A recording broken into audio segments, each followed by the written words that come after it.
If you didn't know, now you know. You ain't stopping him. Touchdown.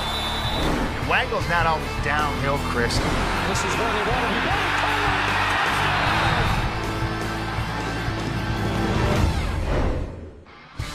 be. It is a great place to watch a football game, Investors Group Field. The trouble is, for all the cheering, they have yet to see the Bombers win a game on home field this year. And it won't get any easier tonight with Bo Levi Mitchell leading the Stampeders to town. 1-1-1 so far this season. That one win came against the Winnipeg Blue Bombers a few weeks ago. Well, the homecoming for the hometown boy has not gone as planned. Well, it's still early in the season. He has a chance to get it going. They're going to need him to score big tonight. See if you can score your first touchdown. That kid right there has got the entire city on his shoulders. Got to step up to the plate. Needs some help, particularly from Andrew Harris, his offensive line and his receiving core. A lot of pressure on him, Drew Willie, tonight as we say hello and welcome you back into our Thursday Night Football studio presented by The Brick. I'm Rod Smith along with Milt Stiegel and Matt Dunnigan getting set for the Bombers and Stampeders. Hey, all the history, certainly recent history, Matty, it all favors the Calgary Stampeders in their matchup against Winnipeg. I mean, you know, what I do wonder, though, is just how much you can read into that. Well, who cares? You know, who cares that the Stamps are perfect in Investors Group Field and 4-0? So what? Absolutely. Who cares that the Stamps in their last 13 bye weeks are undefeated? So what? Who cares that Jerome Messam averages 6.6 yards per carry against the Bombers? So what? Who cares that same Jerome Messam in his last 7 games against the Bombers, 548 yards on average and only 10 carries. Yes, and who cares that So what? Who cares if Bo Levi Mitchell's 6-1 playing the Bombers? So what? Who cares? The Bombers have only scored 17 points in the first half of their last 2 home games. Yeah, so what? Who cares? The Stamps have won 7 straight against the Bombers. So what? Who cares if Bo Levi Mitchell in his first 37 starts have won 29 of them? So what? Who cares that Ryan Smith is not playing in this game? So what? Who cares that my head is probably shining now because the makeup people didn't put my anti-shine on? So what? Who cares if Paul Police offense is terrible at 1st and 10? So what? So what, Rod? So you know what? You know, I gave them their time. They made their point. It's the so what analysis. Hey, who cares? Just for this, I'm taking Winnipeg. The Bombers don't care. That's Winnipeg's going to break these trends. That's essentially what you're saying tonight on Thursday Night Football. Yeah, a lot of odds stacked against the Winnipeg Blue Bombers tonight against Calgary. But as the saying goes, it's why they play the game. Winnipeg looking for win number 2. We'll be back with kickoff coming up. We put in the work, and now we going for the crown. Watch out. Yo, great teams all know how to stretch 10 in the 20 while I'm running off of pure aggression. And I never have an off day, heavy on the parquet. But when I stutter step, fade 'em with a soft shade. Smooth Shaw net, this a man's game, strong jade. Reach the regular season, I listen what the songs say. I've been training for days, I've been spitting the flame. Expectations is raised, I'm not playing no games. I'm going for the championship, I ain't never run up. This is champion-ish, kid. Linda Wakefield of Winnipeg, you could win the ultimate $25,000 home theater package from Visions Electronics if a kickoff is returned for a touchdown in this game tonight, thanks to Safeway Sobeys Touchdown to Win promotion. And if a second kickoff is returned all the way for a TD in this game, you could also win $1 million. Good luck with that, Linda. Off to Winnipeg now. Let's play some ball. Chris Cuthbert and Glenn Suter.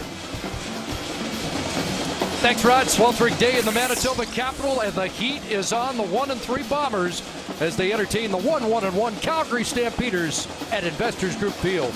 Canadian tailbacks front and center tonight. Jerome Messam ranked 2nd in the league in rushing, and 5 teams have a game in hand on the Calgary Stampeders. For the Bombers, Andrew Harris just behind Messam in the rushing totals, but ranks 3rd in yards from scrimmage. 2 Canadians going head-to-head tonight at the tailback spot. Speaking of Canadians, Canadian head coach Mike O'Shea's Bombers trying to snap a 5-game home losing streak and avenge a 36-22 loss in week 2.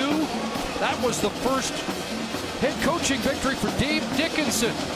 His Stamps have won 7 straight visits to Winnipeg and 13 consecutive games off a bye.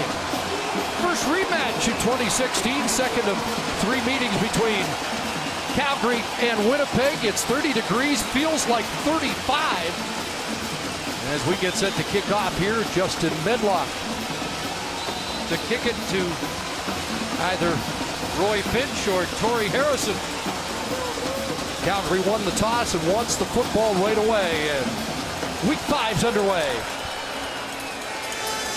And it will be Finch from his 6. And Finch with a solid return up around the 35-yard line.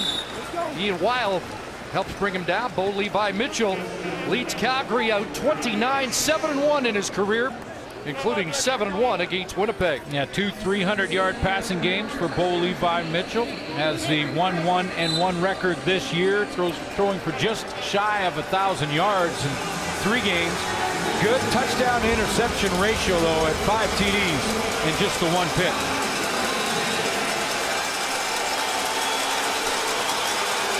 Stamp start at the 40.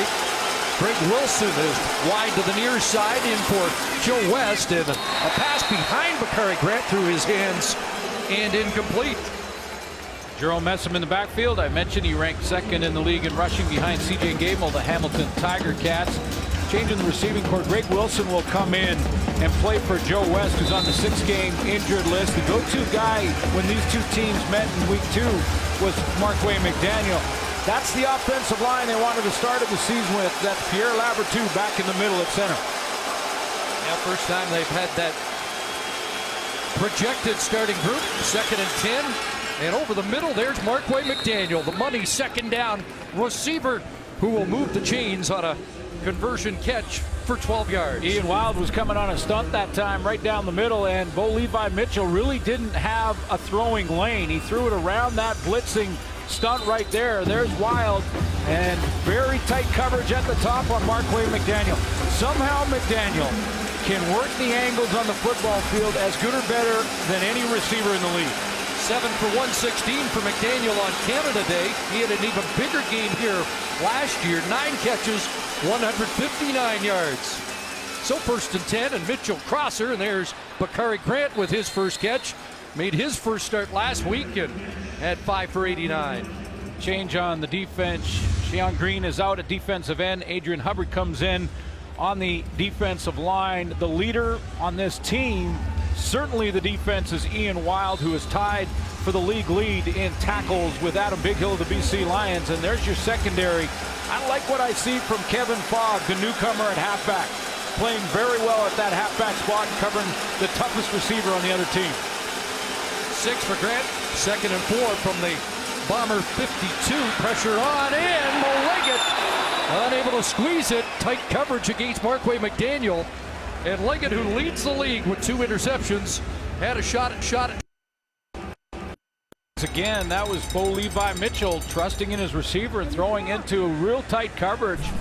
And this time the veteran, you're going to see pressure on him and maybe rush the throw a little bit to give Maurice Leggett a chance. That was Khalil Bass coming off the edge. So Rob Maver, who's hit inside the 10 in consecutive weeks, is going to just miss here, and it will be a single point for Calgary on their opening possession. Maver misses the corner and ends up with a 63-yard rouge. Drew Willie to work. First time on offense when we come back. Night Football on TSN is presented by The Brick, saving you more.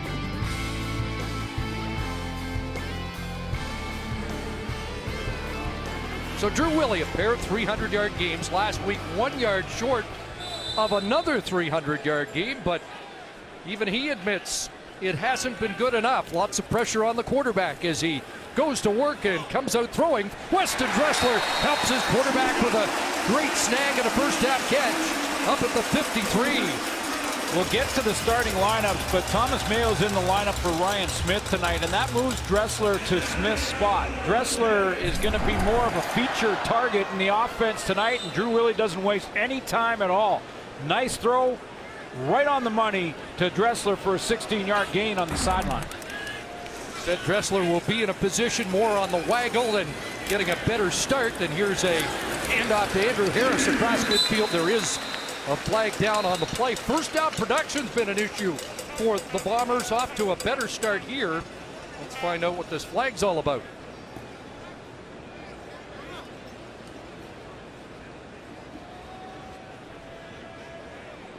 Dave Foxcroft's crew works tonight's game.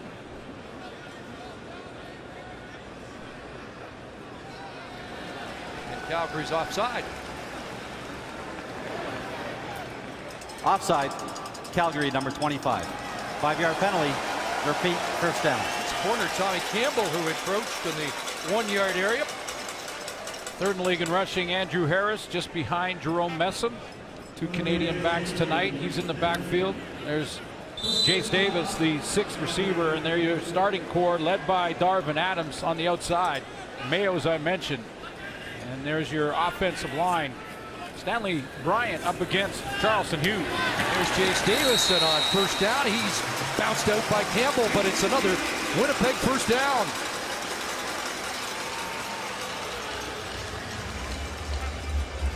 And of course, Charleston Hughes for the Calgary defense, and their front 7 leads the team in sacks with 3. Third in the CFL. One change in the linebacking core. Taylor Reed is out. Alex Singleton in at middle linebacker, and a good veteran secondary. The only youngster in there is Tommy Campbell, and he has the only interception this year. 7 for Davis. First down, and Andrew Harris straight ahead, and he's going to bulldog for an extra yard or 2 and work the pile. Ron Mayo there matched up against Harris for most of the night, and Harris comes out of that pile without his bucket. Jamarcus Hardrick got out of there pretty enthusiastically. He wants the coach to keep calling running plays. This one, Andrew Harris up the middle, and big 51 drive blocking. He got up, I don't know, he's throwing helmets and could be body parts, not sure. On first down runs against Calgary on Canada Day, Harris 5 carries, 2 yards. Got 5 there, and Willie got it away quickly and has Darvin Adams for another. Well, let's see it. Could have spotted just short of the first down. Joe Burnett came off the edge for Calgary, and really Drew Willie had to get rid of the ball immediately. Darvin Adams read the same thing, presented the target. They're going to be very close. Well, they're maybe 1.5 yards, and so field goal team's going to come on. I thought they might gamble, but it is 1.5 yards to 2 yards, and Michael O'Shea wants to make sure there are points on the board. And it's not a chip shot for Justin Medlock. All Medlock's misses, 4 of them have been from 47 yards or beyond, and this will be a 46-yarder as they reset. Looks like they were going to try from 47. 8 for 12 on the year. Out of Dressler's hold, and Medlock's on target. And the Bombers do get 3. So a good first possession for Winnipeg, and what a game on Canada Day for the big Canadian freight train. Jerome Messam, 137 yards against the Bombers a few weeks ago. The CFL on TSN is brought to you by the Nissan Titan, official vehicle of the Canadian Football League.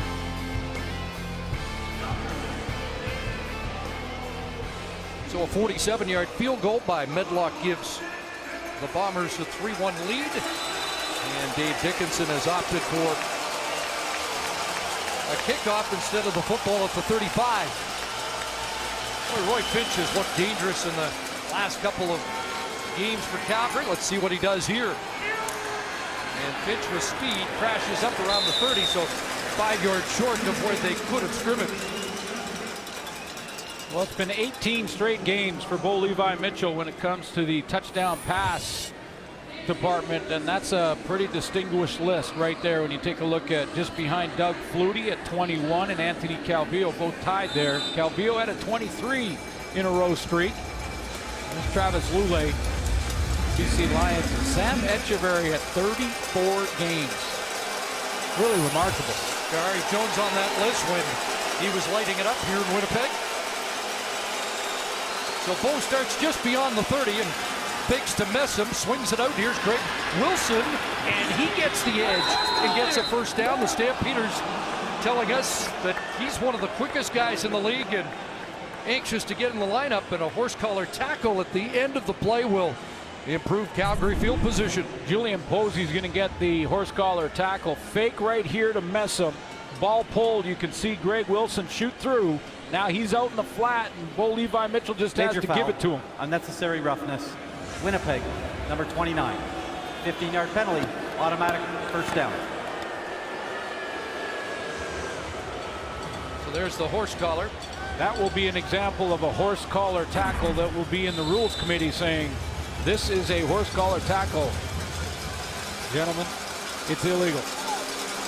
So a net 30-yard pickup. Wilson takes the spot to Joe West, who's gone on the 6-game disabled list with an ankle injury. First down Calgary, and another completion to Markway McDaniel, who gets away, and McDaniel's down to the 27-yard line.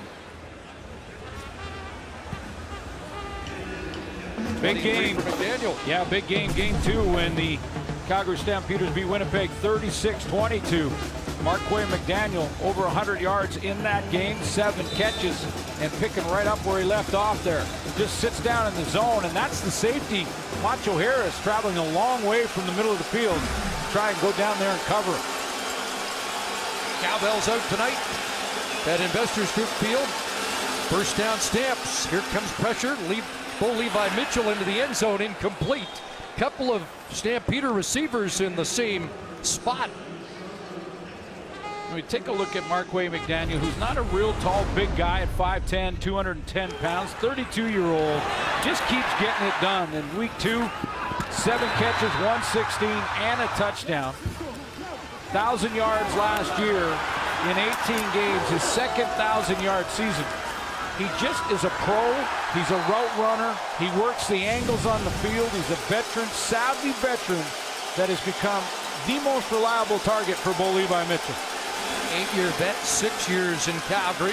Here's a crosser, and there's Bakari Grant, who let the ball drop. It's on the carpet, and the Bombers come up with a football. Let's find out. They're ruling it Winnipeg football. Did he have control of it? This will be under review on the turnover. Maybe one of those situations where Dave Dickinson, in this case, will be looking at his offense and possibly challenging that this was an incomplete pass. You don't see offensive coaches challenging an incompletion, but he's made that catch. Ball comes out. That's a fumble. Turnovers are under review, but so Randall with the tackle, and it is a turnover, a fumble by Bakari Grant, and the Bombers will get possession at their own 16. Quickly swung into the hands of Dressler, and Dressler gets a block. Rory Collard out in front, and Weston Dressler has first down yardage. Spoke earlier today with Drew Willie about the pressure that's on him right now. And he just took it as a pro and said he has all week. He understands that fan base is becoming impatient, but said, I got to just go and execute the offense. He likes his completion percentage. Once he starts hitting the longer passes, the criticism should go away. There's 3 for Andrew Harris straight ahead on first down. I think that's a big difference, Chris, really. I mean, his numbers are very good. He's over 1,200 yards passing, a 72.2% completion percentage, as high as he's ever had in his career. And yet, in every game this year, there's been 2 or 3 plays down the field that they've missed. Whether that's the receiver's fault or not, it goes on the quarterback. 2nd and 7 here, 3-man Calgary rush. Willie gets it away, and there's Dressler again. And Dressler fumbled the football. Looks like Calgary has got it. 12 for Dressler, and then a scrap at the end of the play. Was that ball loose? Stampeders thought they had it. And another flag flies. We've got 2 different infractions to sort out after we find out whether or not this is a turnover. like Fred Bennett punched the ball out before Weston Dressler's knee touched the ground. Kind of hanging off the hip of Dressler, and the question that is that or not? still control? Yeah. It was control for Ryan Smith to score a touchdown off the hip, but That's right. that's a different story. The ball wasn't ripped away from him from Fred Bennett until he was on the ground, but you could see it was dislodged and then down to the hip And even before on the he ground, touched. Yeah. Even on the ground, it looks like he's cradling it.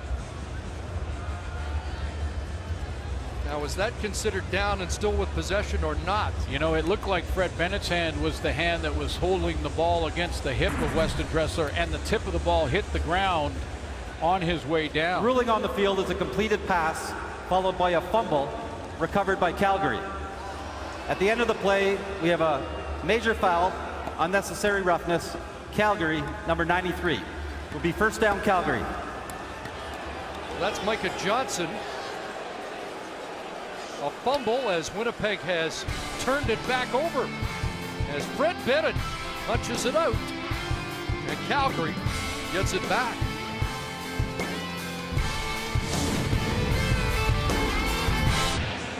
It's a tough call, but it looks like the officials got it right. Fred Bennett will punch this out before Dressler's knee touches the ground. He has it in his hand right there, holding it sort of against Dressler. Ball touches the ground there, and he just pulls it into his stomach, and I think that's the correct call. Calgary will take the ball, but they'll be pushed back because of the unnecessary roughness penalty on Micah Johnson. Now, we believe it has cleared the turnover review, but head coach Mike O'Shea is out still talking to the official about, I think he was probably trying to sell that maybe Dressler on the ground had it briefly or long enough before Bennett did strip it away, but that replay shows the right call was a Calgary fumble recovery. I think so, because Fred Bennett knocks it out, has his hands on it, and the ball is loose at that point, whether it's sitting on his hip or not. And then once they're on the ground, he just wrestles it away. Now, as he's saying, didn't challenge the review call, which is rarely overturned. So it is Stampeder football at their 53-yard line, and handoff left side, and Jerome Messum's got big yardage and plows to the 41. Well, we talked about it. He had the big game in game 2 against the Bombers. Ian Wild told me that on some of the wide plays, like this one, they had some problems with containment as a team and some assignment issues. They feel like they've cleaned that up. And then they said, we can't wait for the guy beside you to tackle him. We've got to gang tackle Jerome Messum. You can't put it one-on-one or Messum will win that. 15 for Messum, who had 125 yards on first down carries against Winnipeg. Here's the pitch to Anthony Parker, and Parker is bounced down around the 30-yard line. Would be a first down, but there's a flag on the play. 6 catches last week from Parker, 2 weeks ago, coming off a bye, and that tie against Ottawa. This one coming back. Holding, Calgary, number 16. 10-yard penalty, repeat, first down. So the penalty against McDaniel for the hold. There's Marquay McDaniel right there, number 16. Turns around on Chris Randall.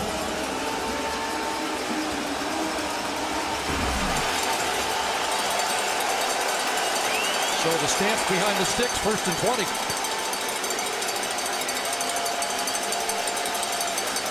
Bomber 52-yard line, 6 receivers. Mitchell has time, and he has Torrey Harrison the catch. Gets the holding yardage back and maybe one more. Second catch of the season for Harrison.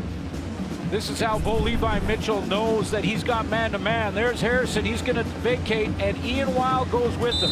If a linebacker goes out with the tailback, like Ian Wild will track him here, now Bo Levi Mitchell knows I've got man-to-man, and I've got a matchup on a linebacker. I'm going to go right there with the ball.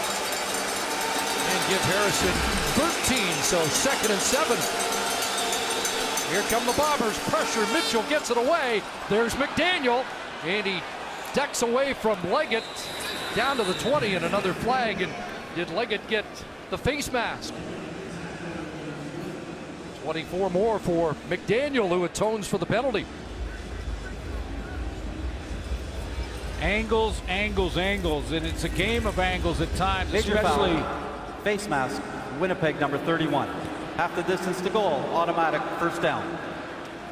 Especially Chris, receivers on DBs. Watch how he angles up here at the field, then just fades to the sideline a bit before he turns out. It's subtle, but that little stem inside and then the fade out. Look at the separation he's gained on Maurice Leggett. And then a face mask at the end will tack on some more yards. Net 34 yards on the play. First and goal. Mitchell stands in the pocket, throws, touchdown, and it's McDaniel again, who's had a field day in the first quarter working against Mo Leggett. Exactly the same route that got him down on the 10-yard line, puts him in the end zone. One-on-one matchup, Marquay McDaniel on Maurice Leggett. 4 catches, 69 yards, and a touchdown already for the veteran McDaniel. Maurice Leggett's a good football player too. Can cover, has a couple of interceptions on the season, as you mentioned. And a miss on the convert. Rennie Paredes has really struggled. He's missed a convert.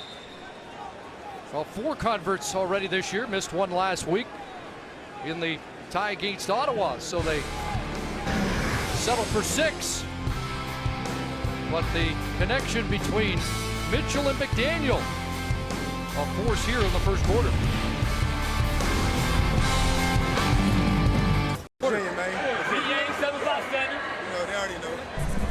Take a look at the route again. Same thing. He ran to get him down there. Inside stem, up the field on Mo Leggett, and then back to the out. It's the little angles that force Leggett to stay inside hard on that shade, and then he just can't recover underneath in time to get to the football. They're going to have to, the Bombers are going to have to go to some more zone looks or have Mo Leggett get up and be more aggressive on Marquay McDaniel. Can't give him that kind of room. But here is the identical route, and there's McDaniel again. This gets him down there when they tacked on the face mask. Inside stem, back to the outside, and then an out. Look at the separation. You're going to have to change it up, or they'll do that all day. 5 plays, 57 yards. A lot of talk about the heat here. McDaniel said feels just like home. He was one of the few guys that wasn't complaining about how hot it was going to be here tonight. Paredes with the kick. Quincy McDuffie's back in the Bomber lineup. And on the return, he'll pick his way to the 22, gets tossed down. We've got a flag on the play as we join Sarah. Well, Chris, you and Glenn have mentioned some of Drew Willie's numbers so far. Second best in the league right now when it comes to his completion percentage as well as passing yards. But there's no doubt the points have not been there. Well, head coach Mike O'Shea says that when they go back and they look at the film, Drew Willie is doing what they've asked of him. He is making the correct reads. He is going through his progressions the way they want him to. Of course, there are a couple of passes that Willie would always like back in a game. But overall, Mike O'Shea says that he is doing what they want him to do. And although he says he would make a change at quarterback if he felt it was necessary, he has a tremendous amount of faith in Drew Willie that he will be able to get the job done. Yeah, they still believe in him inside the locker room. And by the way, every quarterback misses a couple of throws. But with the last couple of years, the patience is running out and the pressure keeps building on Drew. Illegal block means it's a longer field. Looking long for Dressler. And a penalty. Pass interference, Brandon Smith on Weston Dressler.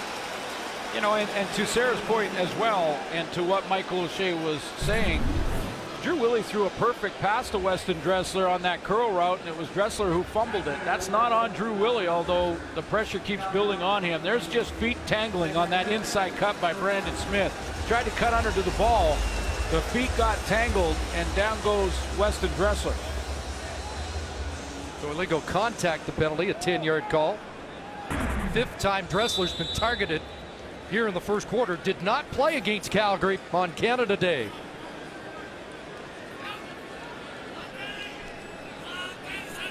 First and 10 at the 20, and there's Harris, and nothing there. numbers that Sarah was talking about with Drew Willie. Look at this, second in the league. His best as a pro.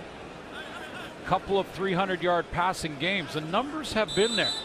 He's missed a couple of deep ones, certainly early on the first game of the season. Missed a couple of open receivers down the field. Makes those big plays and might be different in the win-loss column. 2nd and 10. Willie on a roll, wants Dressler again. Got it, and Dressler takes a couple of hits before he's bounced out. Looks like he'll be short of the first down by about a yard. In fact, they'll mark him out 3 yards short at the 17. Even though I know for Bomber fans this may feel like playoff desperation because of the record, because of what's happened the last couple of years, but Michael O'Shea to kick that field goal on 3rd and 1 early on was the right decision. Take the points at that point, and he's got to punt it away here. He's a couple of yards. Can't play panicked like that. Medlock's kick. Finch at his 41. It's a 42-yard punt, and Finch skips out beyond the 50-yard line after a 13-yard punt return. Bo Levi Mitchell back to work and working under a different head coach. We talked to him about his relationship with Dave Dickenson.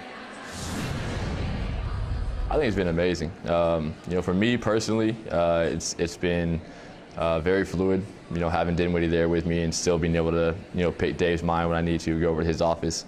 But as far as the team, it's been amazing. I think he's done a great job. When he gets up in front of the meeting to talk, everybody listens. You're a sponge. You want to listen to everything he says, soak it in.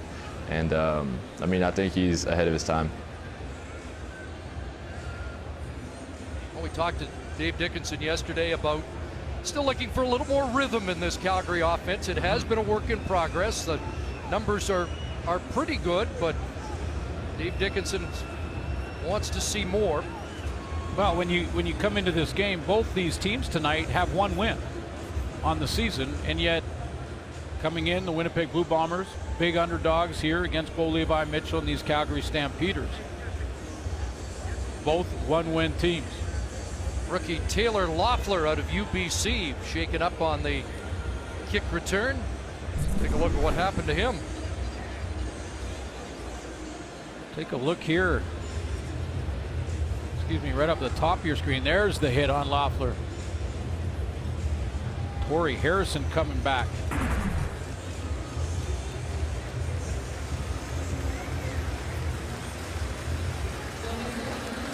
Number 19 pick in the draft, the top high school player at British Columbia, makes his way slowly to the sidelines. Well, we've got an opportunity. Friday Night Football continues. Red Blacks and that high-powered offense go head-to-head with the Rough Riders. The action begins at 8:30 Eastern, 5:30 Pacific across the TSN network. Ellingson went over 200 yards last week. It's either Ellingson or Williams doing that every week, it seems. I still want to see if anyone could cover Chris Williams. Haven't seen it yet. Let's see if Mo Leggett can cover Marquay McDaniel. Gonna have to find a way. They fake to Messam and swing it out to the far side, and there's Anthony Parker with the catch down into Winnipeg territory, dropped at the Bomber 50. Good play calling here from Dave Dickenson too, because Marquay McDaniel goes back-to-back in one-on-one routes, so he is anticipating now that Richie Hall, the D coordinator, is going to go to more zone looks. Now, if you're going to go zone and drop your guys off, then throw this little hitch pass on first down and let the guy get the yak yards in Anthony Parker. Former Stamp Chris Randall with the tackle, an 8-yard pickup, 2nd and 2. That means Messam time, and he'll lunge ahead and get the first down.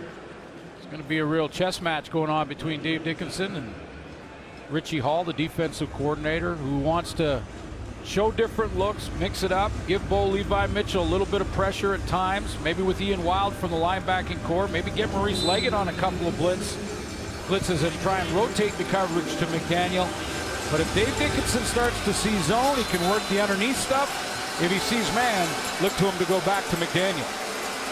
Bombers have given up 300 yards passing or more in each game this year. First down, Calgary, pressure on. Mitchell stepped up, dumps it down to Messam. And he is tackled at the 42-yard line. Posey again in on the stop, and it's a gain of 4. And then there's the Messam Express that you've got a game plan for as well. Talk about him being underrated as a receiver. 53 catches last year, which happened to be the same number as Andrew Harris, who's regarded as a terrific receiver out of the backfield. 6th catch of the year for Messam. And it sets up 2nd and 6. Final minute, first quarter. And Bo wants to go deep, but he's got an open man. Parker can't make the catch. C.J. Roberts in recovery mode there. Dave Dickinson is looking long and hard out at it right now as to whether or not he might challenge this. There's the outside receiver in Anthony Parker. He's going one-on-one on C.J. Roberts. Richie Hall back into that man look. Now he's got him beat early on. Roberts keeps at it. Pretty good timing on the left hand to knock the ball away. Roberts in his 2nd game graded out pretty well, except for the one big play that Darrell Walker got him on last week here. So now Paredes, who missed a convert, hits this field goal from 49 yards out. And Calgary leads by 7. Dickinson went right up to Anthony Parker. He took a good look at that play before deciding that it was a good defensive play by C.J. Roberts. Save his challenge. He watches that field goal right after it and says, okay, take the points. A couple of the most reliable field goal kickers in their careers struggling a little bit out of the gate. Both Paredes and Medlock came into the game 8 for 12. Both tonight so far so good though. Should be the last play of the first quarter.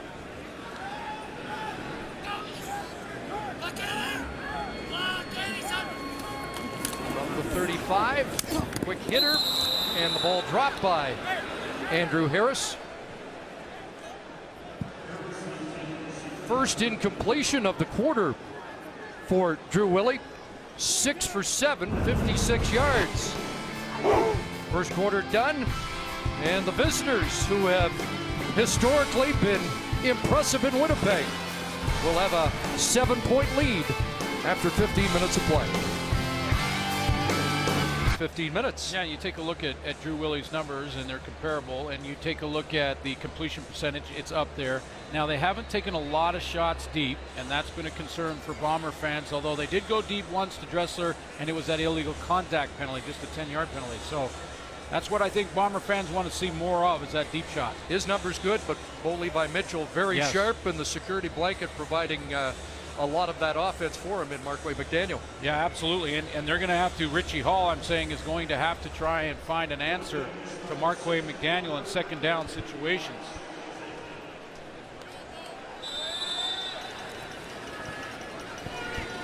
Second and 10 here. Bombers have been in 2nd and long more than any team this year. There's a catch by Adams, who had to reach back at the 44-yard line. It's going to be close and right in front of the Bomber bench, where Mike O'Shea can survey the situation. Yeah, see, this is the concern. When you're 2nd and 10 and you throw the 8-yard and a bit in or curl or out route, you're putting yourself in these tough situations. And did he get it? Searching ahead, it's close. Boy, I thought Calgary jumped early there. Somebody on the line got a great surge at the snap. And the Stampeders think they've come up with another 3rd and 1 stop.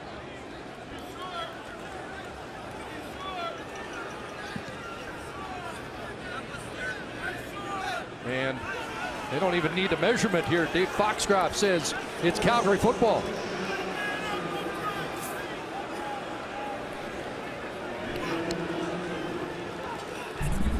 Like Drew Willie kind of stood up straight, tried to catch Calgary before they were set, didn't get that done. at the fans reacting. They thought there was early movement by Calgary in the interior of that D-line. No flags. Like Zach Minter got the jump. And you can see Michael O'Shea. I think he can challenge offside. So another turnover, and now Messam goes to work. And he gets 6 to 7 straight ahead. 7 and Westerman with the tackle.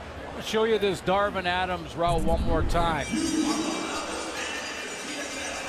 And I'll just freeze it again. This isn't 2nd and 10, and this is for Bomber fans that are frustrated. Stop it there. He's got to go up that route another 3 steps and then come back to here. Now he's short by 1.5 yards. If he catches it after pushing his defensive back another 2 yards, they've got the first down. It's a small thing, but they add up. Second turnover of the game for Winnipeg. There's McDaniel, another catch, this time against Posey. And Macho Harris comes across to help out on the stop. Brought Macho Harris down low to try and fake the blitz, and then they get the ISO here on Marquay McDaniel on Posey. He's playing a man-to-man from that halfback, so they've switched and played a true defensive back halfback in Julian Posey on McDaniel in blitz or man-to-man looks. Because remember, in that first quarter, it was Mo Leggett. Again, 159-yard game here last year for McDaniel, well on his way again. They fake to Messam, but again, they hitch to Parker. Anthony Parker skips away, touchdown! A 29-yard touchdown, Parker's first of the year. And Michael O'Shea is still working the sideline official. Going back to what he thought was offside in the short yardage. Doesn't matter now. This touchdown's on the board, and I'm trying to look for angles and the hustle from the backside by the Bombers. Posey's blocked up pretty good right at the point of attack. But Parker walks in. So 2 Bomber turnovers, and the Stampeders make them pay with a pair of touchdowns. Missed the convert on the first. Paredes to size it up.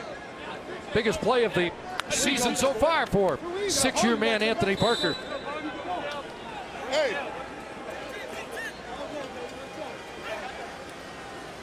Been pretty efficient on offense so far tonight, coming out of the bye, and Paredes adds the extra point. As the Stampeders expand the lead. One more look as Parker with a little hurdle there, and he's home free to the end zone.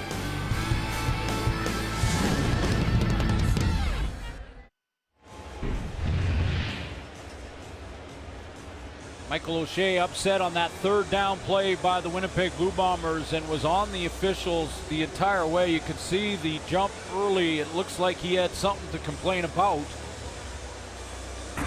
from the Calgary D-line in the interior there. Hey, everybody at home, I love you guys. And O'Shea's working the officials, and you know, there is another official upstairs to make sure mistakes aren't made. You wonder if that's not an area where somebody else can step in and make the correction. I know that's been talked about, Chris, but that official can't call a penalty. He can't call a penalty. He can just affirm what's happened on the field, confirm it, or ball's out. Big hit on that kick return, and the Bombers get back on it. He can confirm it. If a flag has been thrown, he can confirm that it was offside, or he could say it was early movement by the other side of the line, but he can't call a penalty from the video booth. And I hear you. There are fans that say, then why not? Is he there? Then why not? After the return, major foul, Calgary, number 30, unnecessary roughness. 15-yard penalty, first down Winnipeg. Number 30. That's Rennie Paredes. Wow.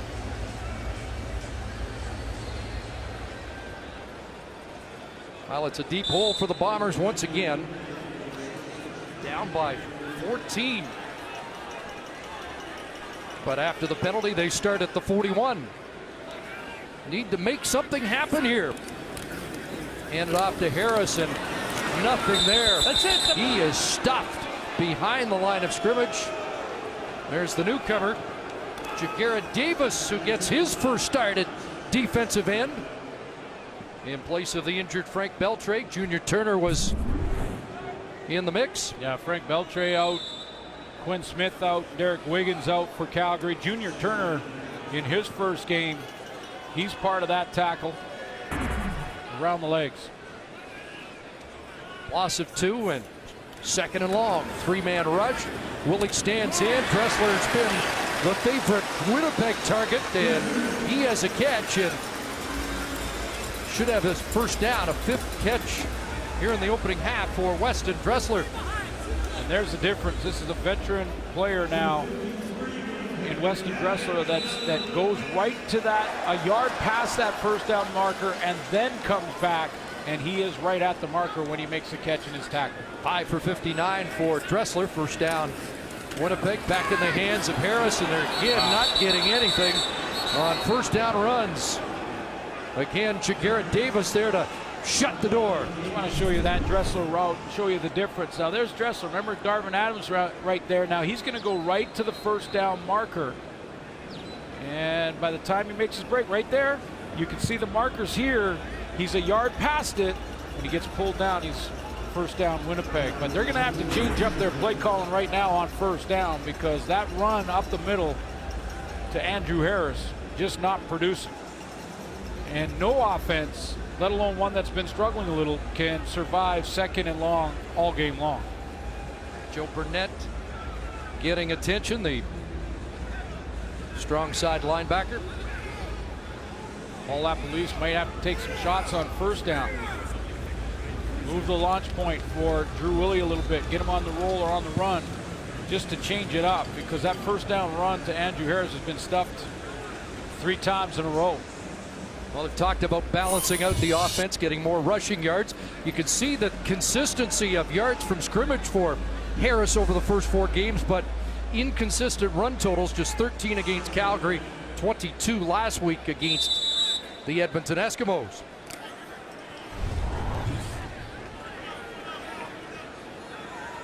Five carries, 3 yards so far for Andrew Harris tonight.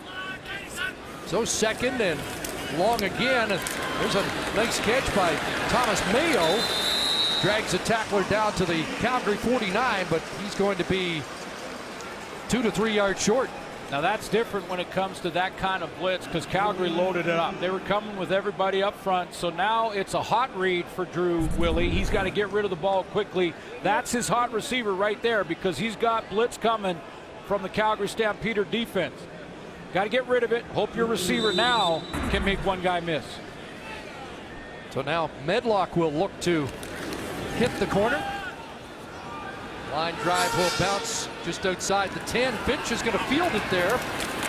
And it turns out to be a 44-yard punt. The flag comes down at the end of the play as Finch is contained. We'll take a timeout and sort out the flag and be back to Winnipeg right after this. Book tonight, Suits Talks disguising defensive coverages. Last 3 possessions, pair of touchdowns and a field goal for Calgary. A penalty on the punt return to Osagi Odiasi of Calgary, which marks it back at the 6. But some changes in that Winnipeg defense that we'll get to. Here is Messam with the little room, and he will lunge close to the first down. Wide open out of the backfield, and he does have a first down after 11 yards. Yeah, a couple of changes. Chris Randall and Macho Harris out of the lineup right now. We'll take a look at exactly why in a second, but Jerome Messam, lots of room underneath that zone. Enough to move the chains. C.J. Roberts has moved across to the boundary corner.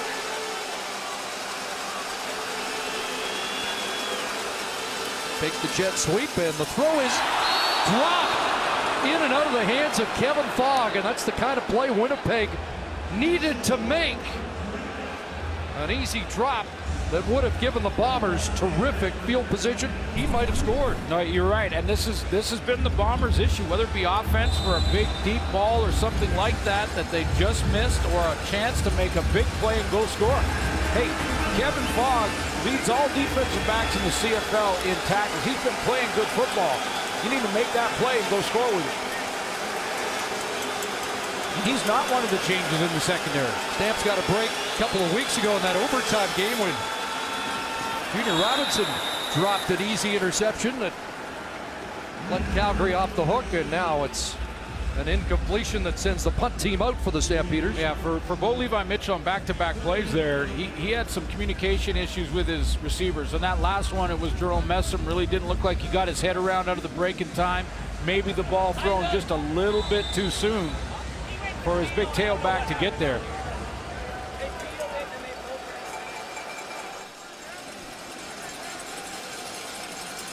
So Maver to punt. See how good the Bomber field position will be out of this. Here's McDuffie after a 50-yard punt, and that cover team gets the job done for the Stampeders. That's Charlie Power, who's got 6 special team tackles on the season already. It's a stand for Mike O'Shea's team, but he has some injury problems to deal with. Let's join Sarah. Yeah, Chris, they've happened here in the second quarter. 2 members of his starting secondary. Macho Harris unlikely to return. And when I spoke to Chris Randall, who's also sidelined right now, asking whether or not he would be able to be back, he only said, "We will see." So that last series had Brendan Morgan at safety, Derek Jones, another Canadian on the corner, a couple of guys who have been around for 2 to 3 years but rarely start. Good field position for the Bombers. Willie in trouble and dropped it. Jagarrett Davis is having a big first half. Blitz initially picked up here by Andrew Harris. It looked like Deron Mayo. He was going on a blitz. Davis is going to end up getting home.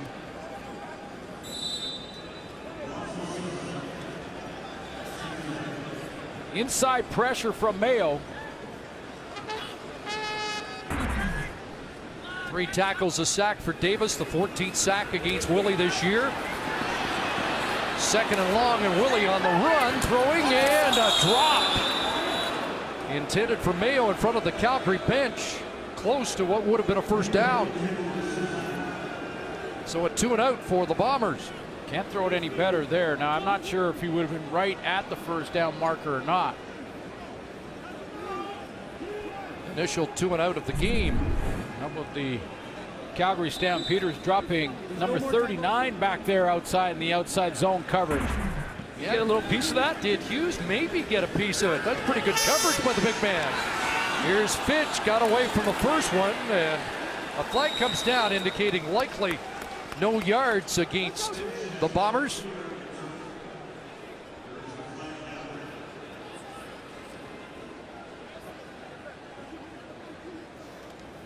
No yards. Winnipeg, number 21. 15-yard penalty. First down, Calgary. Goes against Brendan Morgan. Let's go back to the sidelines here again. Sarah. Chris, there were 2 things in particular that Bo Levi Mitchell wanted to work on in the offseason. One was his lower body strength. Then kind of in the vein of Darian Durant, Henry Burris. So he wanted to improve his leg strength. He also, though, wanted to get quicker. He claims he shed over 20 pounds. His first 2 or 3 steps out of the pocket in particular was what he focused on. Dave Dickinson has pointed out some examples where even in the last game against Winnipeg, Bo was able to make plays that he wouldn't necessarily have been able to last season, but Dickinson would still like to see him be more dangerous with his feet. Both talked about seeing more run game from Bo Levi Mitchell, who has yet to take off tonight, had a 19-yard run against Winnipeg on Canada Day, but Jerome Messam handles most of the running, doesn't he? Yeah, and doing quite well at it. 7 carries coming in for Bo Levi Mitchell in the run game. Primarily scrambles to buy time to throw, but leg strength isn't just about running either. It also helps you put more zip on the football and are more accurate with lower body strength. That's good on short yardage, 9 for 10, and they flip it out to Harrison on a cutback, and he's got the first down and much more up to the 52. 10 for Torrey Harrison on that quarterback option. Boy, the only guy who had a shot at it was Ian Wild to get to this one. Torrey Harrison uses his speed to outrun the angle. Wild is going to come down. He's got to stay here, and then he tries to get back outside. And Harrison just has the speed, to get out and around that corner, or that might have been a loss created by the Bomber defense. But too much speed from Torrey Harrison. So the Stamp for the first down up near the 53 of Calgary to the wide side, and Anthony Parker loose there, and he's bumped out of bounds at the 45. It's another Stampeder first down. Just great play calling right now from Calgary. They're spreading the field, they're mixing it up, sprinkling in. Right here is sort of that just little sit-down route in the zone defense. He knows on the outside that Derek Jones has got the deep outside third. That's a soft spot. The deep outside third of the field. Dave Dickens is just spreading that ball around right now and using the entire field. Third catch, 49 yards for Parker, and now Messam, and he'll crash to the 40.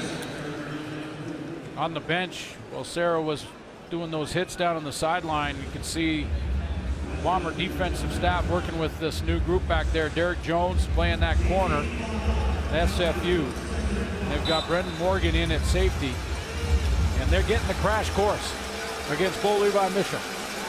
And the guy that moves to the short side corner on the hot spot is C.J. Roberts in his second CFL game. So it's Green back there, and there's another catch for Bakari Grant.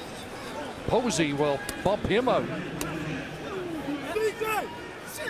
That whole secondary combined probably doesn't have 10 CFL starts between all 5 guys now. And Bakari Grant has just a few catches in his 6-year career. This the 6th for Grant. In fact, yes, that was the 250th of his career.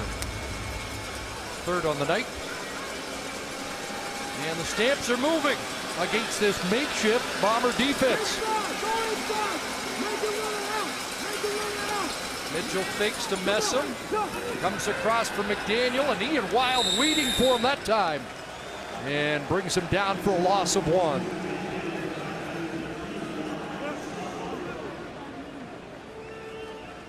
You mentioned Wild, number 1 in defensive plays combined coming into week 5.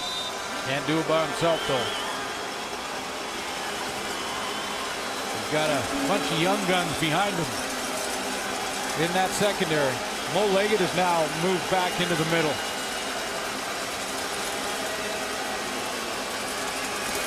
Second and 11. Mitchell to the wide side. It reaches Parker, and he gets drilled. Kevin Fogg with the big hit, and Parker got 8, but it will be third down, and Paredes will come onto the field.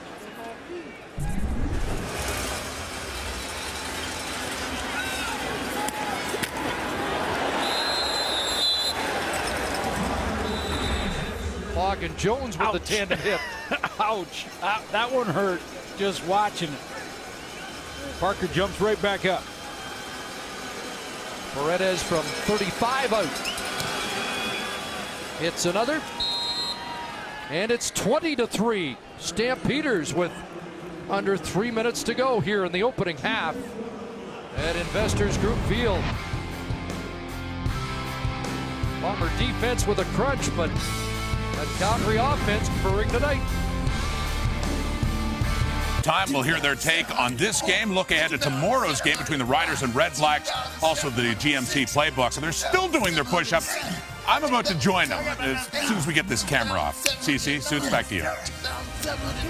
I got tired watching them in the pregame show. I have a feeling Dunnigan could just keep going. I mean, he might just go the full 3 hours. See what he can get to. He's a good team guy. I think he's got ours taken care of. Yeah, he's that's a team guy. Here's Quincy McDuffie. And he gets wrapped up. Malik Harris has made a couple of special team tackles for Calgary. Well, it hasn't all been his fault, and I hate to say it, but the pressure builds when you've got a young secondary against this Calgary offense. All of a sudden, you're going down, or you're down in the scoreboard 20-3. Puts more pressure on your quarterback to get up there and make the plays necessary to get back in this football game.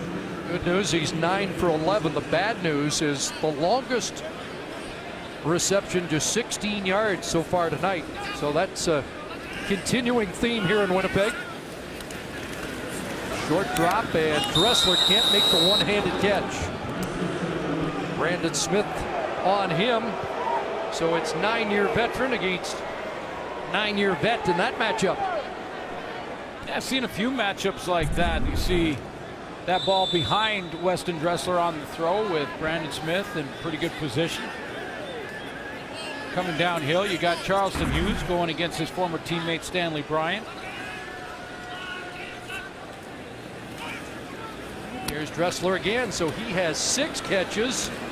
Going to be short of the first down, however. Tommy Campbell hanging on.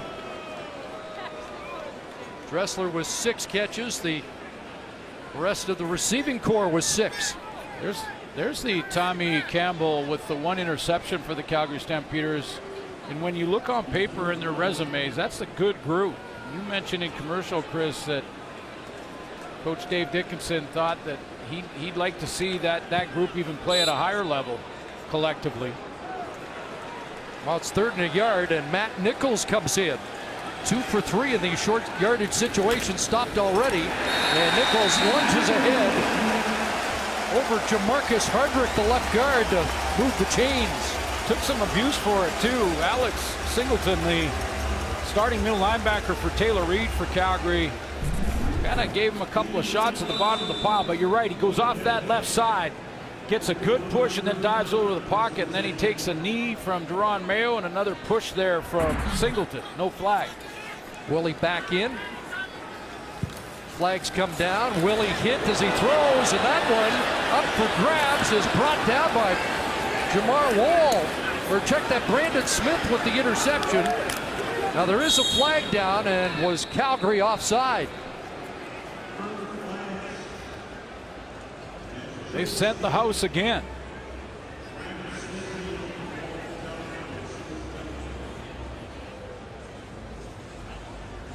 Bomber offense staying out. Offside. Calgary, number 49. 5-yard penalty. Repeat, first down. And there is the young Canadian net middle linebacker, Alex Singleton.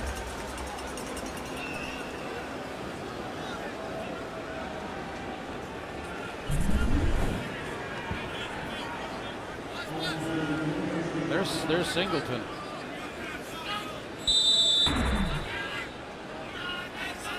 First and 5. And that one batted down.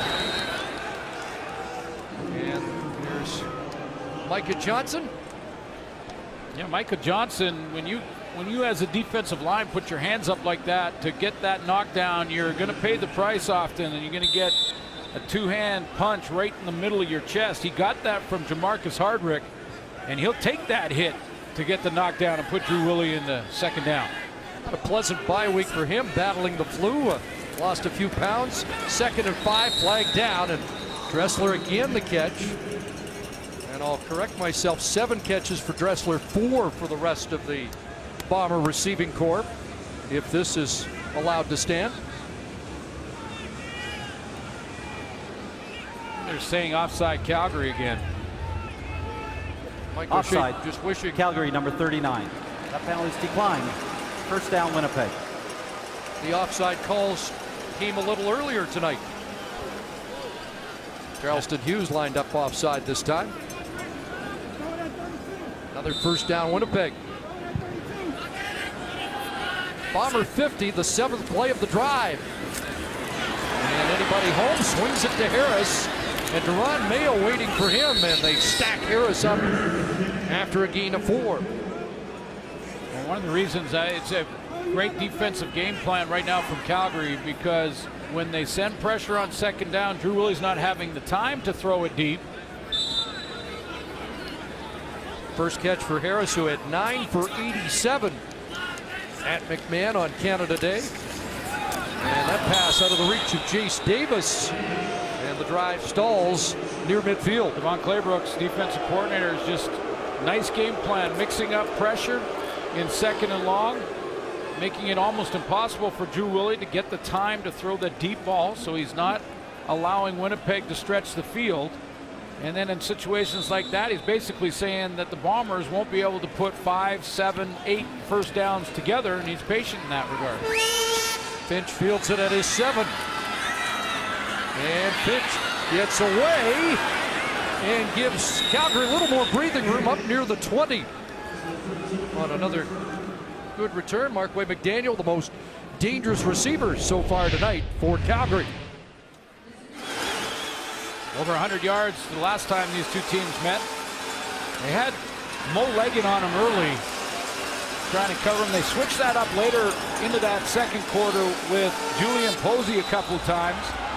That hasn't been the answer, and now they've got to shake it up in a young group back there in the secondary due to injuries. We'll probably see more vanilla defense, more basic stuff. 71 seconds to play here in the first half, and Jerome Messam up to the 30-yard line. That should be another first down for Calgary, and looks like he'll be just short.